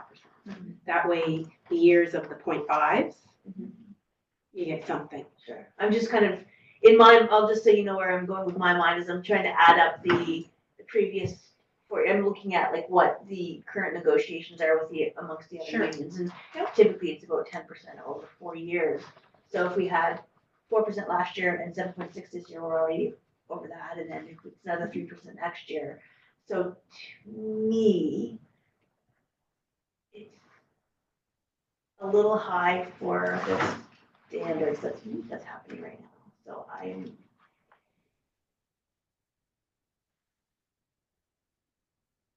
If you go backwards, well, I went back, yeah, I went backwards a year. then you're less than 10%. Like if you go back, No, if you go backwards, like I'm just saying, if you no, go, last year's 4%, this year's 7%. I know, but if you go like 3 years previous or project for 3 years, so like it was way less 3 years ago. Right, and 3 years ago, Counselor, we got, sorry. Yep. Counselor Osborne. I'm just wondering, is this a staff discussion or is this a council discussion? Council discussion. Georgia. and previous to that, if I had thought about previous negotiations, the standard was about 5% up for 4 years. So right now, it's a little high in the current. So I'm gonna say no. Well, I'm of two minds here. I think 7.6% is high. However, that's the precedent's been set. That's what we've been doing all along, whether it was 0.5 or 3 or whatever it was. Whatever the CPI was, that's what we followed. So I think that in fairness, that we should follow it again this year. As I say, I think it's high. But for the reason that we've been doing it and the policy needs to be changed, then I think that's what we should follow. And I'm going to ask a question from my previous life, so I can answer this. If we do not extend beyond the 5, basically in essence, the staff are taking a decrease in their wages, take home. Is that correct? So if you- Essentially compare it to the Compare it to CPI, CPI. yeah. It's So the staff are actually losing money. Yeah. Beyond that 5. As is, I think, the industry standard, unfortunately, or not industry standard, but I mean like negotiation standards right now. And if we look at changing the policy to it being like a 2 to 5 at CPI is a 0.5 again, then they gain, which I'm in total agreement with this changing the policy to that range. I think that's probably better than getting a 0.3. That's good going forward, but right now we have in front of us, we have this, we have to make a decision. And I'm based still on- at 5%. I'm for giving the, and I have two mindsets here, in my previous life or not. It's high, no question about it. It's gonna be that high next year, well, maybe we can adapt our policy, but asking staff to take a decrease, we're trying to look at retention. To me, always a balance of the 2.7 or 2.6, so I'm in favor for this year only. So around the table, gauge it was, and I'm not trying to put people on the spot, just trying to get this balanced out. No, no, yes, yes, yes, no. Begrudgingly, yes. Yeah, I think we're. I think I'm like, Yeah. I'm like, can I be a neutral? Can I be Well, you can say- a thumbs to the side? Because I do, That's like, right. if it were me, I would think the same thing, but I'm also looking at current negotiations in other areas, right? And so Excuse me. looking at the standard versus what we've been doing. So you make a great point. This is what we've been doing all along. So I'm like, whatever. You can abstain, which would be, I'm Well, not if gonna, it's, yeah. well, Then that's a tie vote and it's Yeah. so so. then we're stuck. Mr. Well, then it's a Ramsey, no. If we're Councilor not stuck, it's a no. No, Councilor Ramsey. I'm a yes. Terrible math, as you know. 1, 2, 3, 4, so it'll be 4-3. Maybe 5. Well, if it's 4-3, then we go where, yes, right? So I can live with that for sure. And it is difficult, so with that going forward, then, back to you, Councilor Ramsey. So if that's the case, we move over to either options A, B, or C on the flow chart. So the next discussion would be, is there a tax deduction? If so, I guess that's the first thing is, are we interested in reducing taxes? And secondly, is it gonna be 3.5 cents or 5 cents? So I guess the first part is, are people wanting to reduce the tax rate or leave it where it is?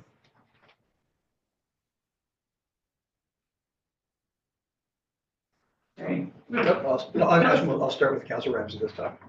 I'd like to reduce it by 3.5. I'm saying reduce by 3.5. Deputy Mayor. I've talked to a lot of people about, and I've asked them about the taxes and whatnot. And I asked them two pertinent questions, and one was, do you want a tax rate reduction? Everybody said yes, absolutely. And the next question was, do you want a tax rate reduction if it means cuts to services and programs that would impact on recreation and public works? And 100% said no.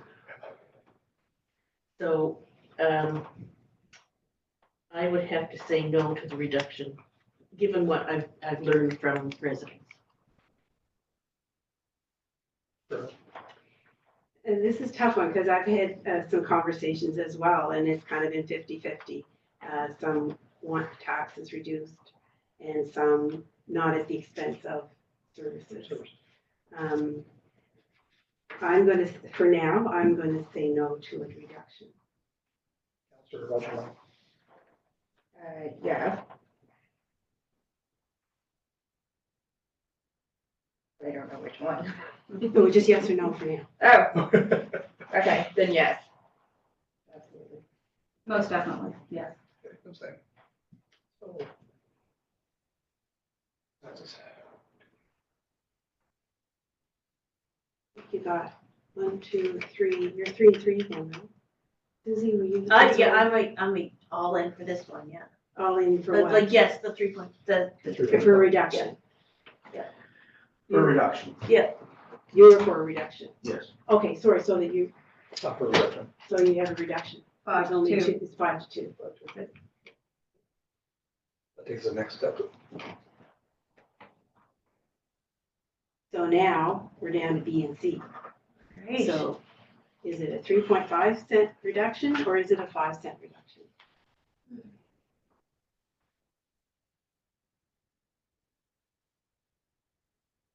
You asking? Let's start over here. I say 5. Councilor. That's okay. I say 5 cent reduction, and I say it's to offset that 7.6%. I didn't see a lot, I worked on this for about way too long. And it wasn't until Councilor Creelman came in earlier today that actually shed some light on some of the numbers for me. But I didn't see as much of a reduction in services as maybe what others have, and if there is, please enlighten me, but I certainly don't like seeing smaller student programs, but, and I had already asked about the engineering cost at the last meeting. I think the residents deserve, and especially with the growth that we're having, I think 5 cents, I'm all for the 5 cents reduction for town residents. Councilor Roger.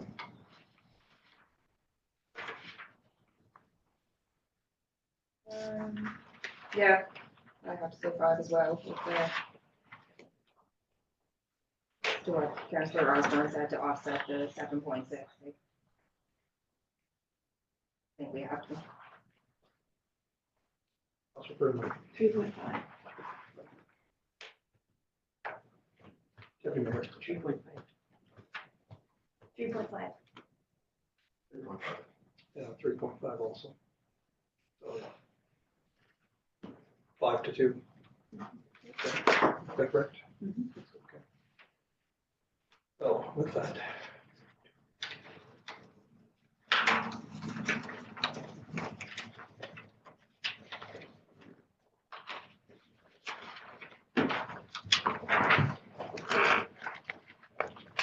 You're ready for the motion? I believe any more discussion before.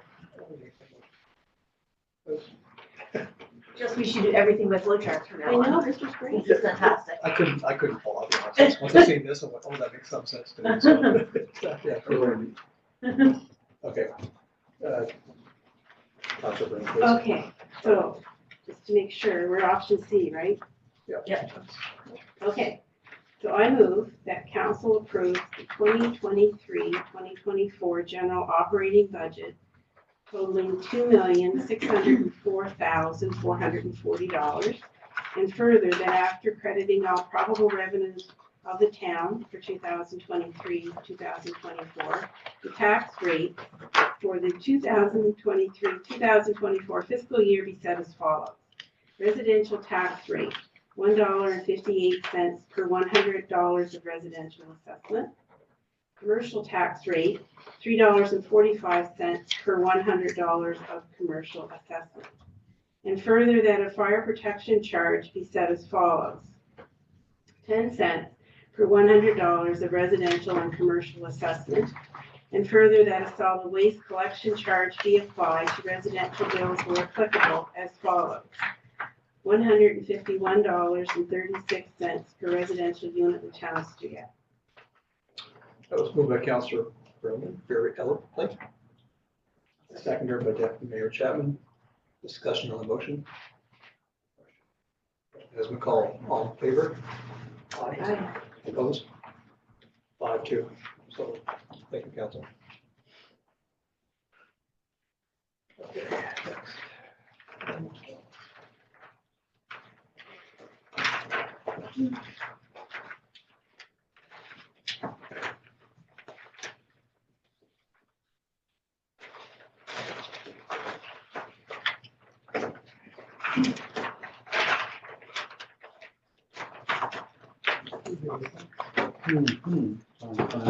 Unless you figure I did.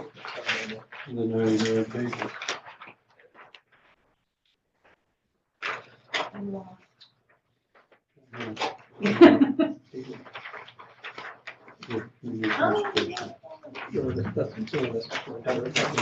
I can't find that.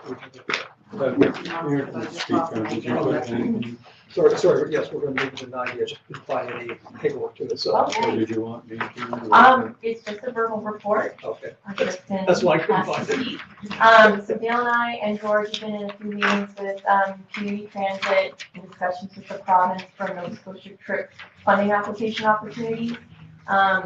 I just submitted an application to the province so we can get a feasibility study, hopefully, should it be approved, done here in Stewiacke to see if CTCL could have a bus stationed here in the town of Stewiacke to service our area residents full-time. So that's what that application is for, and the approximation for that amount of money is $20,000. So I applied for 5,000 coming from us and 15 to receive from the province for that. We might have to reconfigure the budget for that now, but that's okay. That's submitted, so hopefully we'll hear back by the end of May for feasibility study on that. You say possibly people. Like community transit bus, so CTCL, they have about an 18-seater bus. It's an accessible bus as well, and their license covers our area, so they would be here under their license servicing our residents.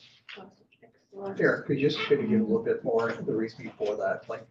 Well, yeah, so Foodland's moving to a new location, our ATM moved up, and now we have a lot of newcomers here in town that maybe don't have means of transportation, the cost of transportation, there's a lot of barriers to get to the other side of the highway too.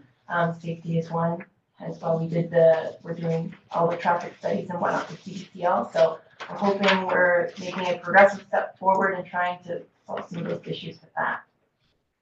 It also can, usually if you get a 2-year program, you get a lot. So if you look at an accessible vehicle, so now in addition to doing shopping, we could be doing trips to, say, Muscatog or Truro for x-rays or blood work or a whole host of things. So it would be used hopefully on a regular daily basis, Monday to Friday. And so, I think it's a real big solution that we could do. I actually did manage the thing in Andy Canoe, so I know this part really well. So if you had 2 years and just say it wasn't being used, then, the 2-year program would cease and the vehicle would go to another place. So, you know, I think it goes to a lot, but I think the town's certainly ready, and I think it's a really good solution in addition to, it's a big solution there, but we would be able to use it for a whole host of things, and hopefully the community would get behind it to help out in other areas for financial support. But it really worked well in any condition, and it worked as it's growing. If you look at anything you want to look, if you look at the Rural Transportation Association or RTA Rural Rides, you'll see where all the different places that have these Hans Rider, CTCL, you name it. So it's more affordable, you can move people around, and, you know, it's a natural way to go. And we would be high on the list because we don't have a taxi service here in town. So it's great. There's a lot of good work done by Aaron on this, so appreciate everything, but it's, I think from council and the sort, it'd be a great thing to have here. Any questions for Aaron before we move on? And again, after those sentiments, I put a lot of work into it. I get to piggyback that sometimes. Thank you, Aaron. Appreciate it. Okay, 9E, tax sales section of MGA. Package, please. So again, any discussion you wanted before I move to a motion? Explanation, Councilor Osborne. Is this, are we looking at doing this like by tender instead of getting a real estate agent? Is that my understanding? This would be by tender, there'd be closed bids. Okay. That's what we did for up in Main Street. They would come in, they'd be promoted.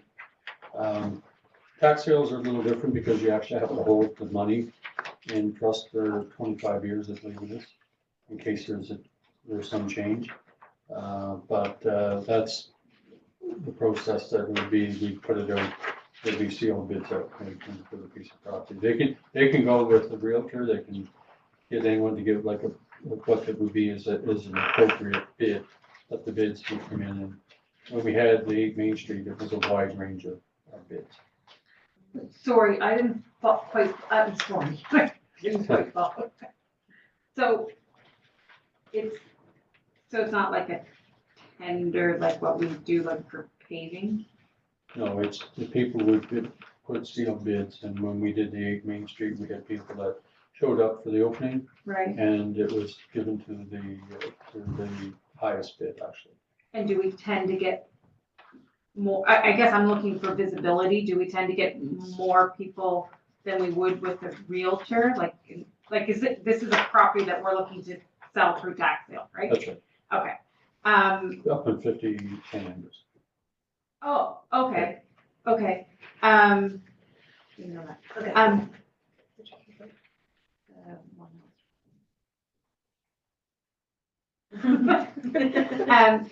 Okay. So here's my rationale, and probably Councilor Ramsey can probably weigh in on this. The pricing of lots are going up. So I'm looking at, hold on, no, now I'm thinking out loud. So we don't act, we only get what's owing to us, correct? We have a lien on it, so we, with any luck, could recover the demolition cost. Right, okay. Probably not, but if there was a bid, say, for argument's sake, I'm gonna go down a limb and say it's $100,000. And our cost for all involved with everything was $30,000. Right. We take that $30,000 and then that the 70 goes, yeah. So, but I would think based upon the size of it and what we're probably into it, we're not going to recover everything, but it will recover enough to make that close. But we will have to, if we did get $20,000, we have to basically hold that in a separate account for 25 years.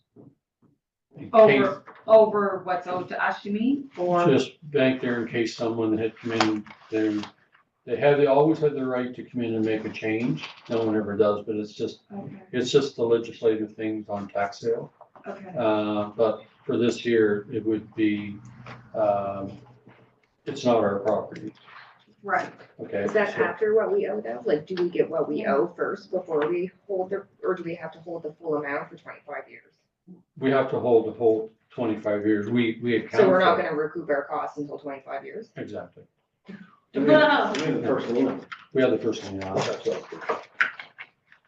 So we can take, I guess, probably the first, what we have our lien, the rest has to remain in an account. Oh, so we can take our, Take Money. that portion of it. okay, I think that's what I was Yeah. asking, and I think that's what. We Councilor recoup Rothwell any, was asking. yeah. I'm saying if we did 20,000, if we had the 100,000, we took the 30,000 out, then we have to hold the other. The 70. Okay, yeah, sorry, that's what I was asking. I thought you meant we had to hold it all for 25 That's what I thought years. you did, and I thought you meant 70 goes to. Okay, That. so then I'm back to my other question, is it better for us to get the most value by doing it through real estate or through RFP? And Councilor Ramsey might be able to answer that one, I don't know. You can put them in though, right? Like, can we have somebody appraise it and if they say it's worth?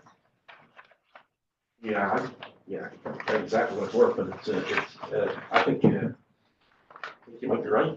If you went to a real estate agent, you're probably gonna get more. I'm not sure we do it, probably the best thing. I don't is- know how you can do it, but I'm just saying. I know Randy had gone through all that stuff in tax sales, so we may be bound like that, but she'll be here for the next meeting, so probably best just to, good discussion, we just advance it to the next meeting. And The Randy council can just speak on defer that. to. Yeah, that's how I would think. And I had asked her one question about it and she said, where it's just the one property, that this was kind of the easiest way for her to do it for staff.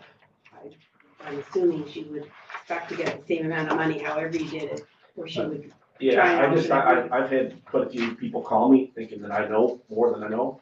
And, they were wondering when it's gonna up. You know, can you give me an inside track here? Yeah, it's just, if you dealt with an agent, then you know what you got. Yeah. So a question of that, if the agent sells that property, They take they take commission. their commission. But you can negotiate that commission, correct? You can, yeah. So consensus to defer, Oh, yeah, sure. everybody? Okay, sure. Thank you. Thank you for answering all that. So we'll go down to Mr. Bowler for Riverside, Lewis, Pleasant, Hill update, please. Essentially, that's where I gave there earlier, we're anxiously waiting to see what the bids come in. We're anticipating a number of them, and so we'll make it known when we'll have the opening and say the bids should be in, and we usually, once they're all in and it's closed, we do it at, close at 2:00, we open at 2:15, and we'll see where the bids are. And then we'll see if you can breathe or not, just depending on what they are. So it's cautiously optimistic that our budgeting or forecasting is gonna be good, so. But we'll know here very shortly. I'm really excited. That arguably was one of the biggest check off that we've had over the last few years. And, I know the mayor and I drove up, Riverside yesterday. It's in tough shape. I go down there 10 times a day. I wore 2 trucks out. Yeah. Only two. In a week. Even walking, I wasn't gonna break a leg. Oh, it's just, It's done. Yeah. Any discussion or questions? Thank you, Mr. Bowler. Okay, we're moving into, some people might have missed it yet, Council Curtis. Town days discussion, and we'll pass it back to Aaron, please. I just put in the rough draft of our town's day schedule for this year.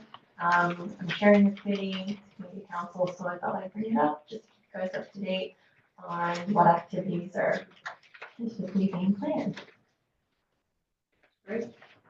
Things pretty well on track for you, Yeah. so far? Yeah. No panics? No, we started with enough this year, so that's good. That's the key, right? Yeah, that's that. That film party is great. I'm Yeah. glad you got me in. Last year, adults and children, that maybe in one, not sure that was, but. The laser tag.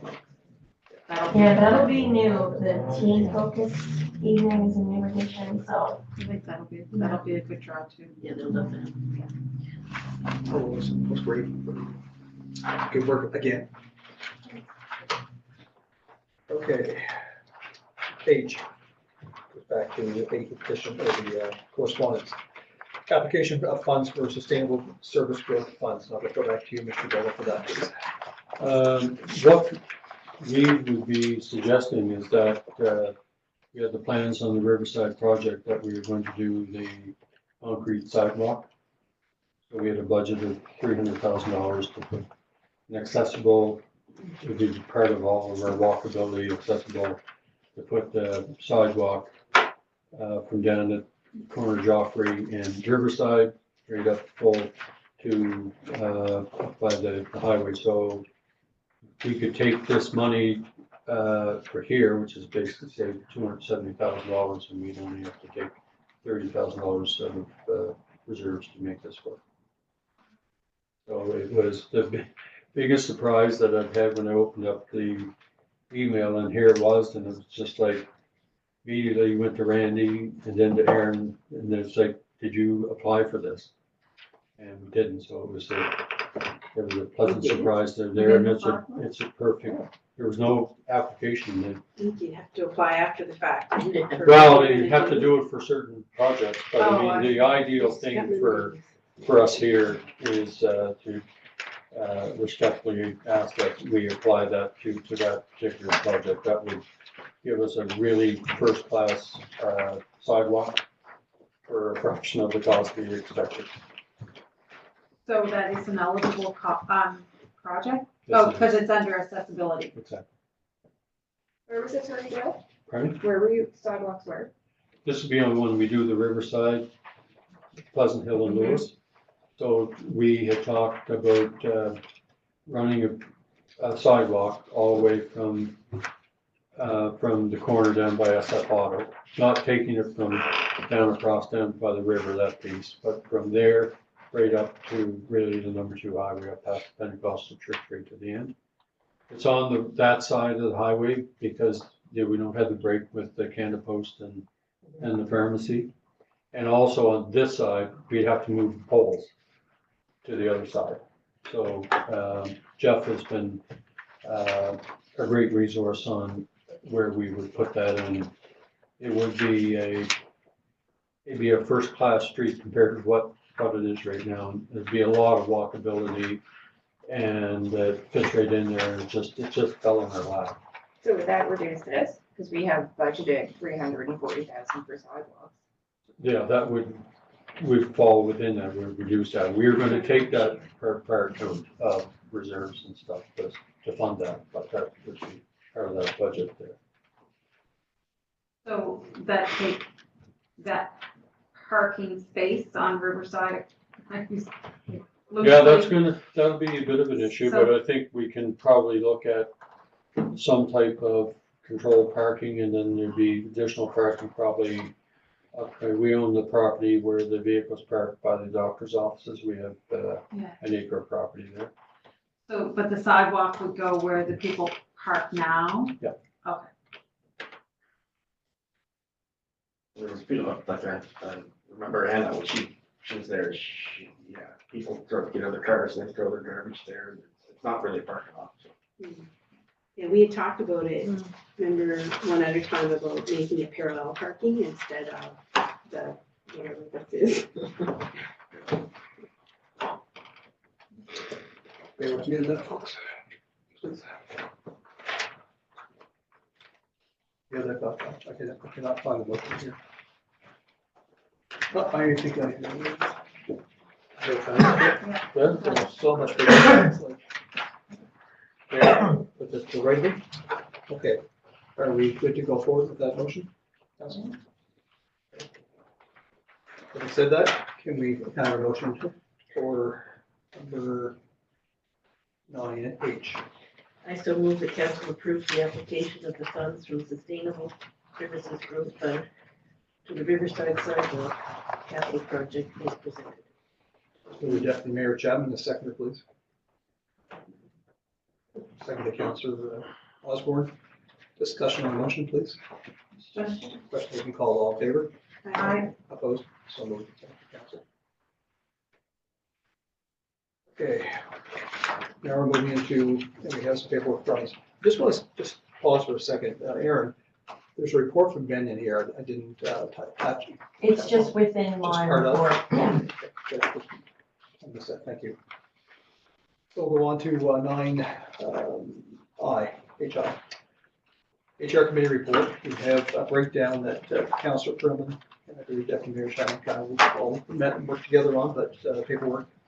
And you have three options in terms of discussion before we look at a motion. Am I saying that correctly, councillors? And the reasoning for Well, I guess three motions are required. each separate. Yeah. And the councillor just wants to say for the record, flow chart.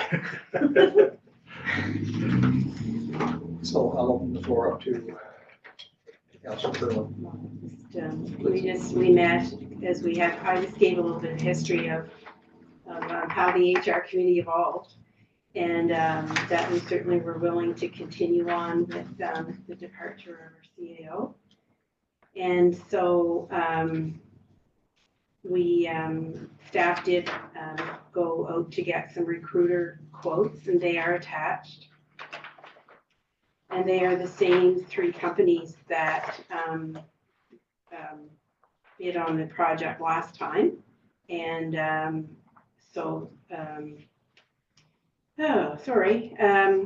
it would be our recommendation from the committee that we certainly, first of all, that we start the process to recruit a new CAO.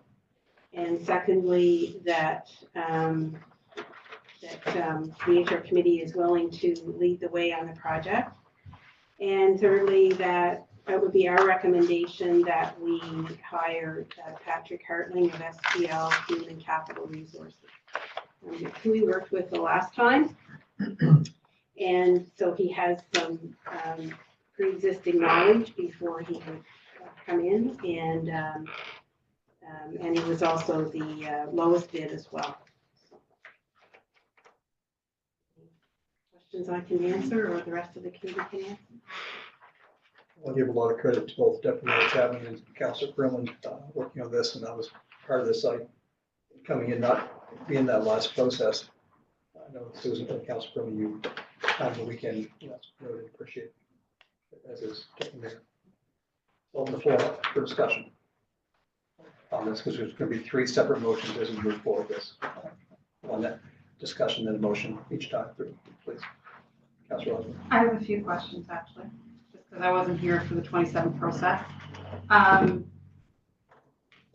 So what can some of these questions are like, so when do we have a job description already formulated? Well, we did.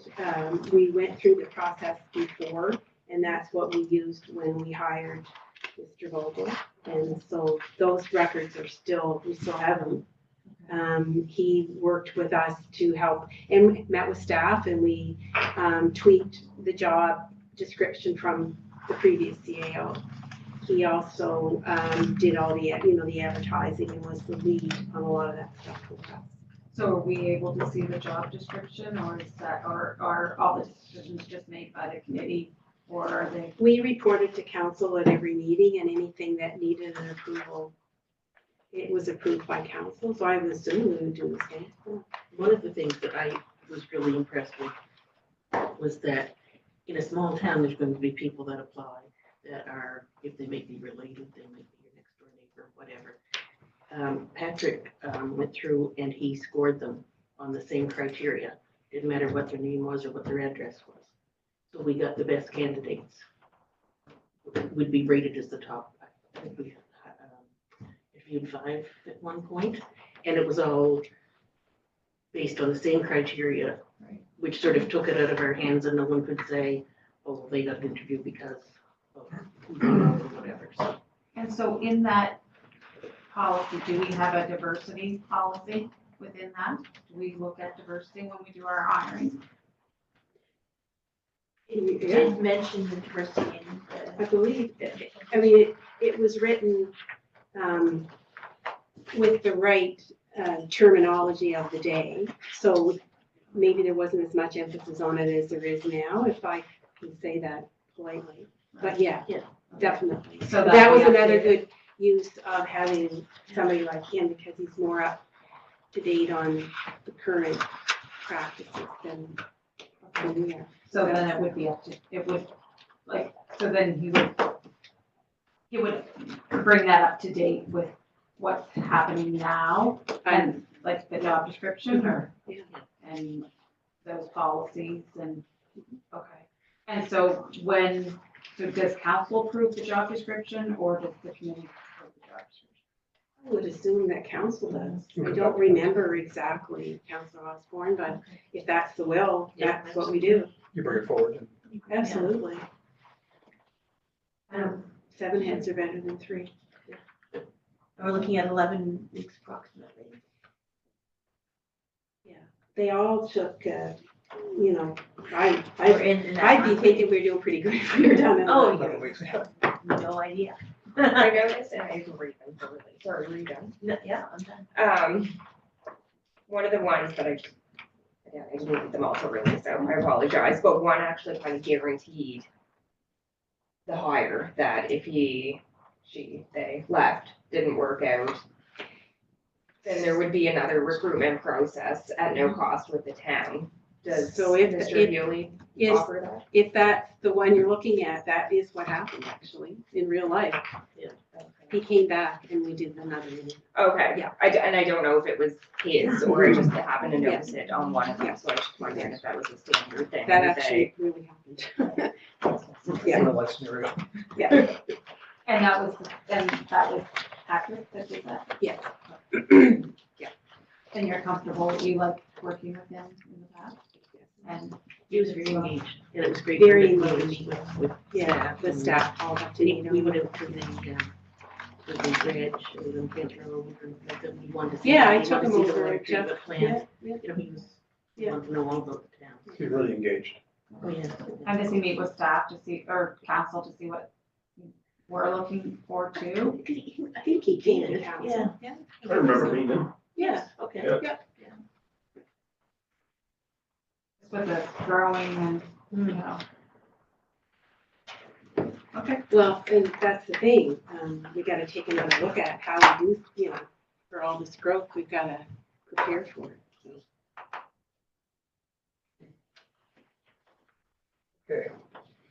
I'm almost papered up tonight. So with that, we have 3 separate motions. Are we comfortable to move forward? I'll take the first one first, please. So I'll ask for that motion.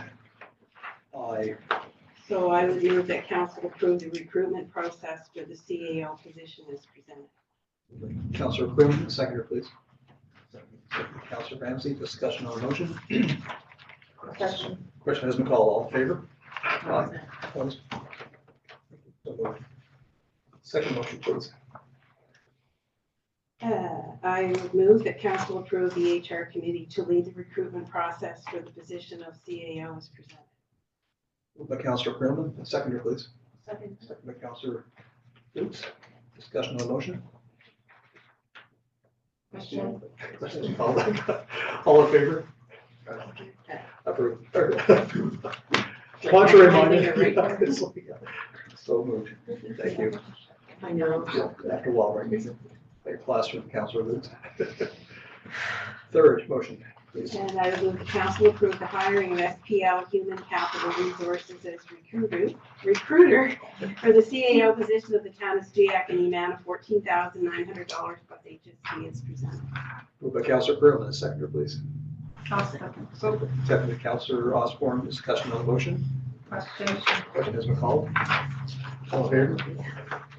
Opposed? So moved. Thank you, council. Thank you, Councillor. Councillor Deputy. Okay. We have no, I'm gonna mess up. I got to forget this. Jay, I see, I looked over and I didn't get the glance. We had an amendment, the first part of the agenda by Councillor Osborne, so that was property tax policy. Yeah, it's not really about I don't know if it's about the policy. I had a couple of residents reach out to me because of the federal government strike. And so they cannot get their notice of assessments. And so I just thought might be cleaner if there was a motion on the table for staff.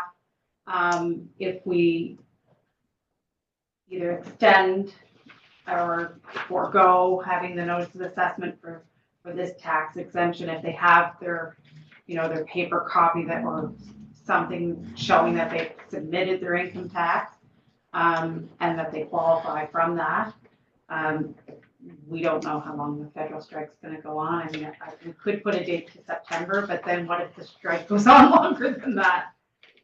We've never been hard fast, we've been always very flexible. So the environment that we're in right now, we'd be very flexible to see how that goes. We could be this time next year, depending on the strike. So, we'll, once things gets cleaned up and people needed 2 or 3 weeks or whatever extra time, then we've always been, not so hard fast that it had to be a certain date, a certain stuff at such time. What is our deadline for that? Is it May 2nd?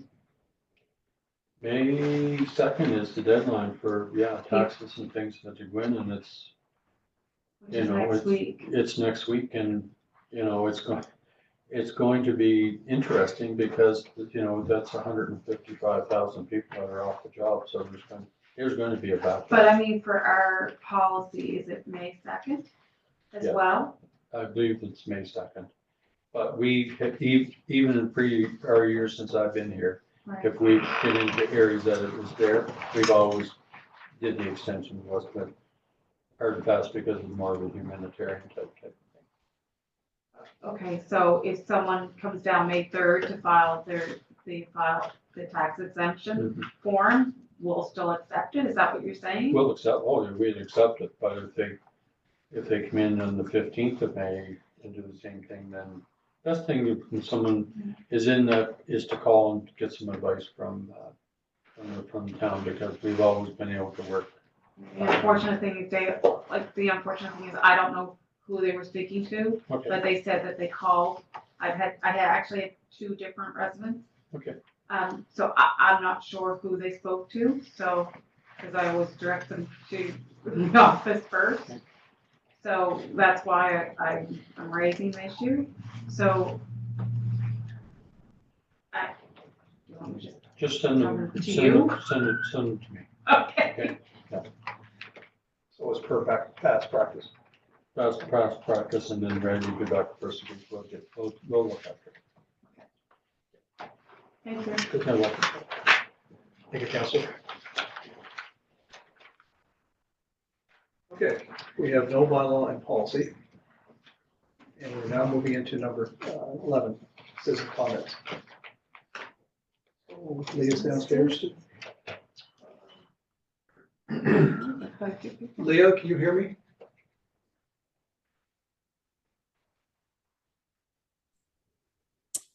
I'll actually, Yeah, I give don't, her a hand on that because. you guys hear me? Number 14, Right. I'll have to deal with it. Okay, good, awesome, thank you. Can you guys hear me at all? Hello? I'm gonna do a body break. We can take a 2-minute pause. That's enough the time. Maybe 3. Let's take a 5-minute break at 9:15. Wash them up here. Downstairs, upstairs, Mr. Ramsey, Councilor Ramsey. I knew the answer to that. Go on, Bob. And it's quite luxurious down there as well. Yeah. You won't stay Where's long. that light? Where's the string again? Unmute. But it won't, yeah. Yeah. Hey, things are selling again, Deb. It's not on mute and you guys can't hear me. No, there's nobody on. I don't see it showing anything, but it's not showing that you guys can hear me. I'm gonna jump up to KFC and get a chicken sandwich after we're done here. That'll be my.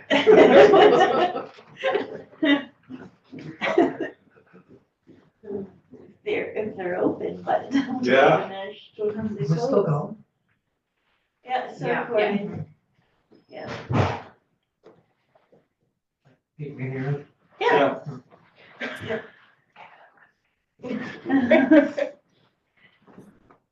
Uh, 8-5. Any score yet? Score yet? We've got one 1-1. This is game covered. The Lightning is 1 and the Maple Leafs are 1. Oh. Yeah. Yeah.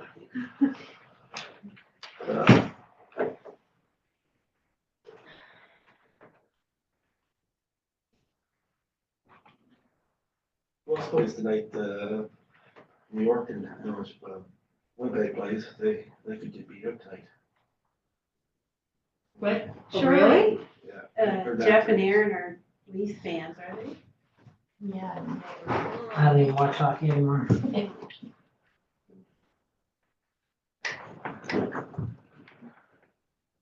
I actually don't either, but I brag when it's good. Yeah. I'm Montreal's out, and I just know who I don't hope for. I hate Boston Bruins, Sheldon. Oh, yeah. I just, Love them. I hate the Boston Bruins. Sheldon, the more he liked me, the more I hated him. So I'm the only Canadian that doesn't care about hockey. Remember the night that we all were. Or you just jinxed it, it's 2-1. What was it? Yeah, or EA. Yeah. That was fun though. Russell was a diehard Habs fan. Judy came up after he passed and brought me a sweater of his. Oh, nice. Montreal sweater. Well, it's now 2-1 for Tampa Bay. Way to go, Rebecca. Yes, because I opened up the TSN app to put it on. What is it? 2-1 for Tampa. Yeah, 10. When they had 10 games, they had the chance to close out series at Toronto. 10 games are cursed. I just want to see them break the curse. Yeah.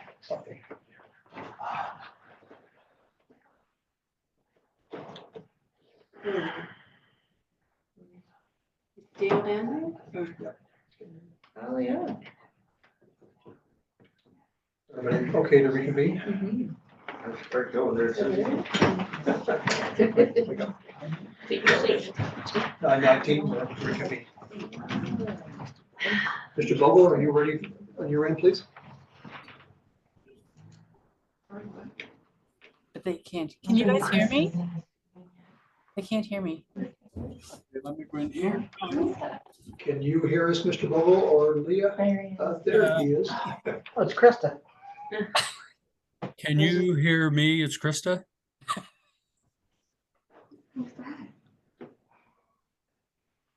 Okay, are we good? I'll just go tell. We all want to know. He doesn't come up those stairs near as fast as you do there. First call. Moves on.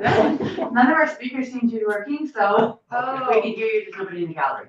No No comments. no comments? No. Okay. I knew that wasn't Dale. Stairs? We're trying to run I'm back. sorry, I thought you were, Computers I not thought you were Dale. Okay, thank you, Leah. No. And now you're on tape with that. Yeah, holy shit. Now we're back in session. Okay. Okay, so there's no citizen comments. I'm going to move into my report. Bit lengthy, but thank you, staff. Good job. Okay, it's been a while. So March 24th, I met with Mr. Bogle and a prospective developer in the town.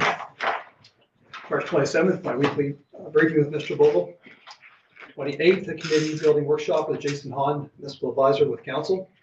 29th, I attended the AGM for Truro and Colchester Chamber of Commerce in Truro.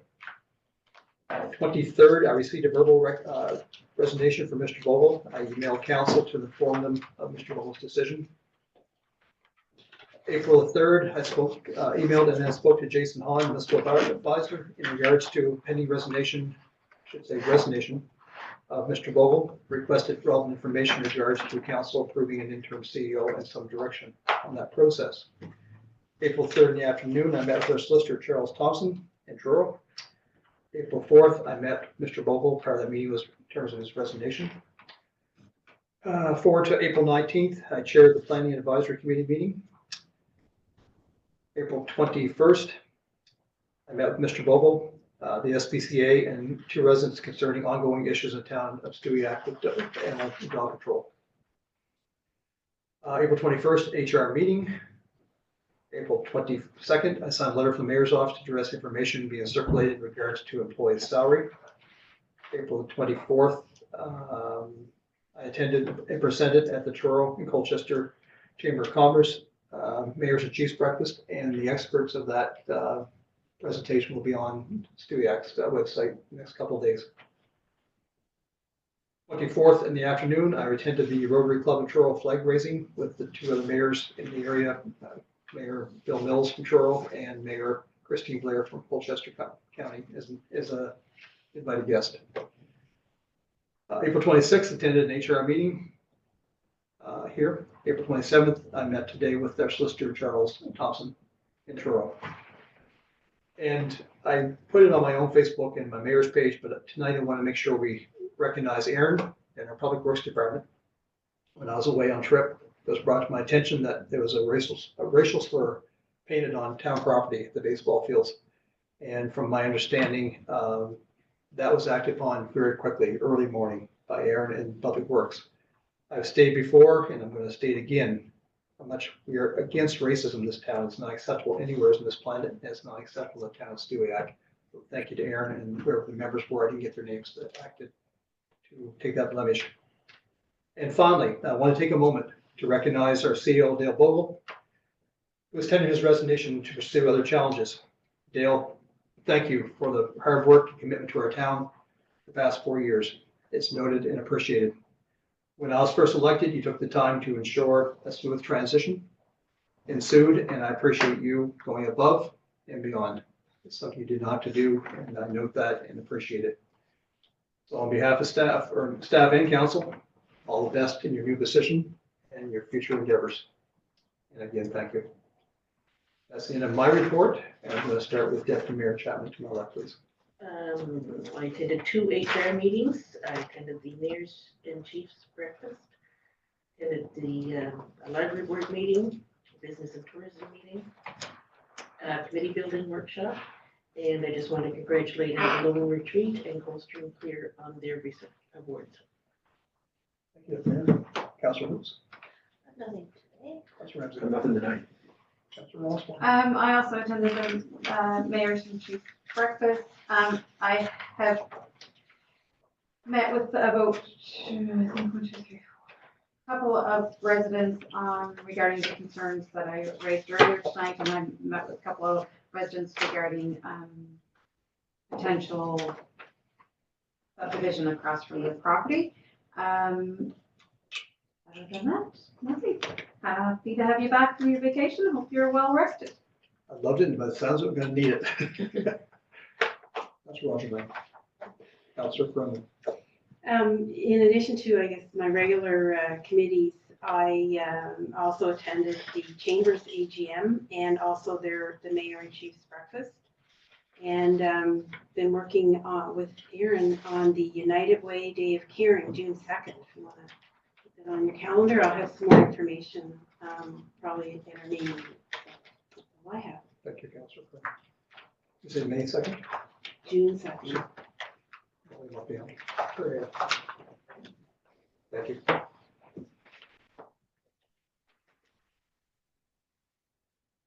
Okay, that's council report. We are going to move to an in-camera session. We are joined tonight by our solicitor, Mr. Thompson. Can you hear me, Mr. Thompson? Yes, I can. Can you guys hear me? So I believe, if I'm not mistaken, what Leah has told, our speakers are down. Is the volume up on the TV? Where's the, remote here? Just try that. We do, yeah, we do have to make a motion on camera. So we have to call him, a big deal to call him. Can you hear me? Oh, yeah, like that.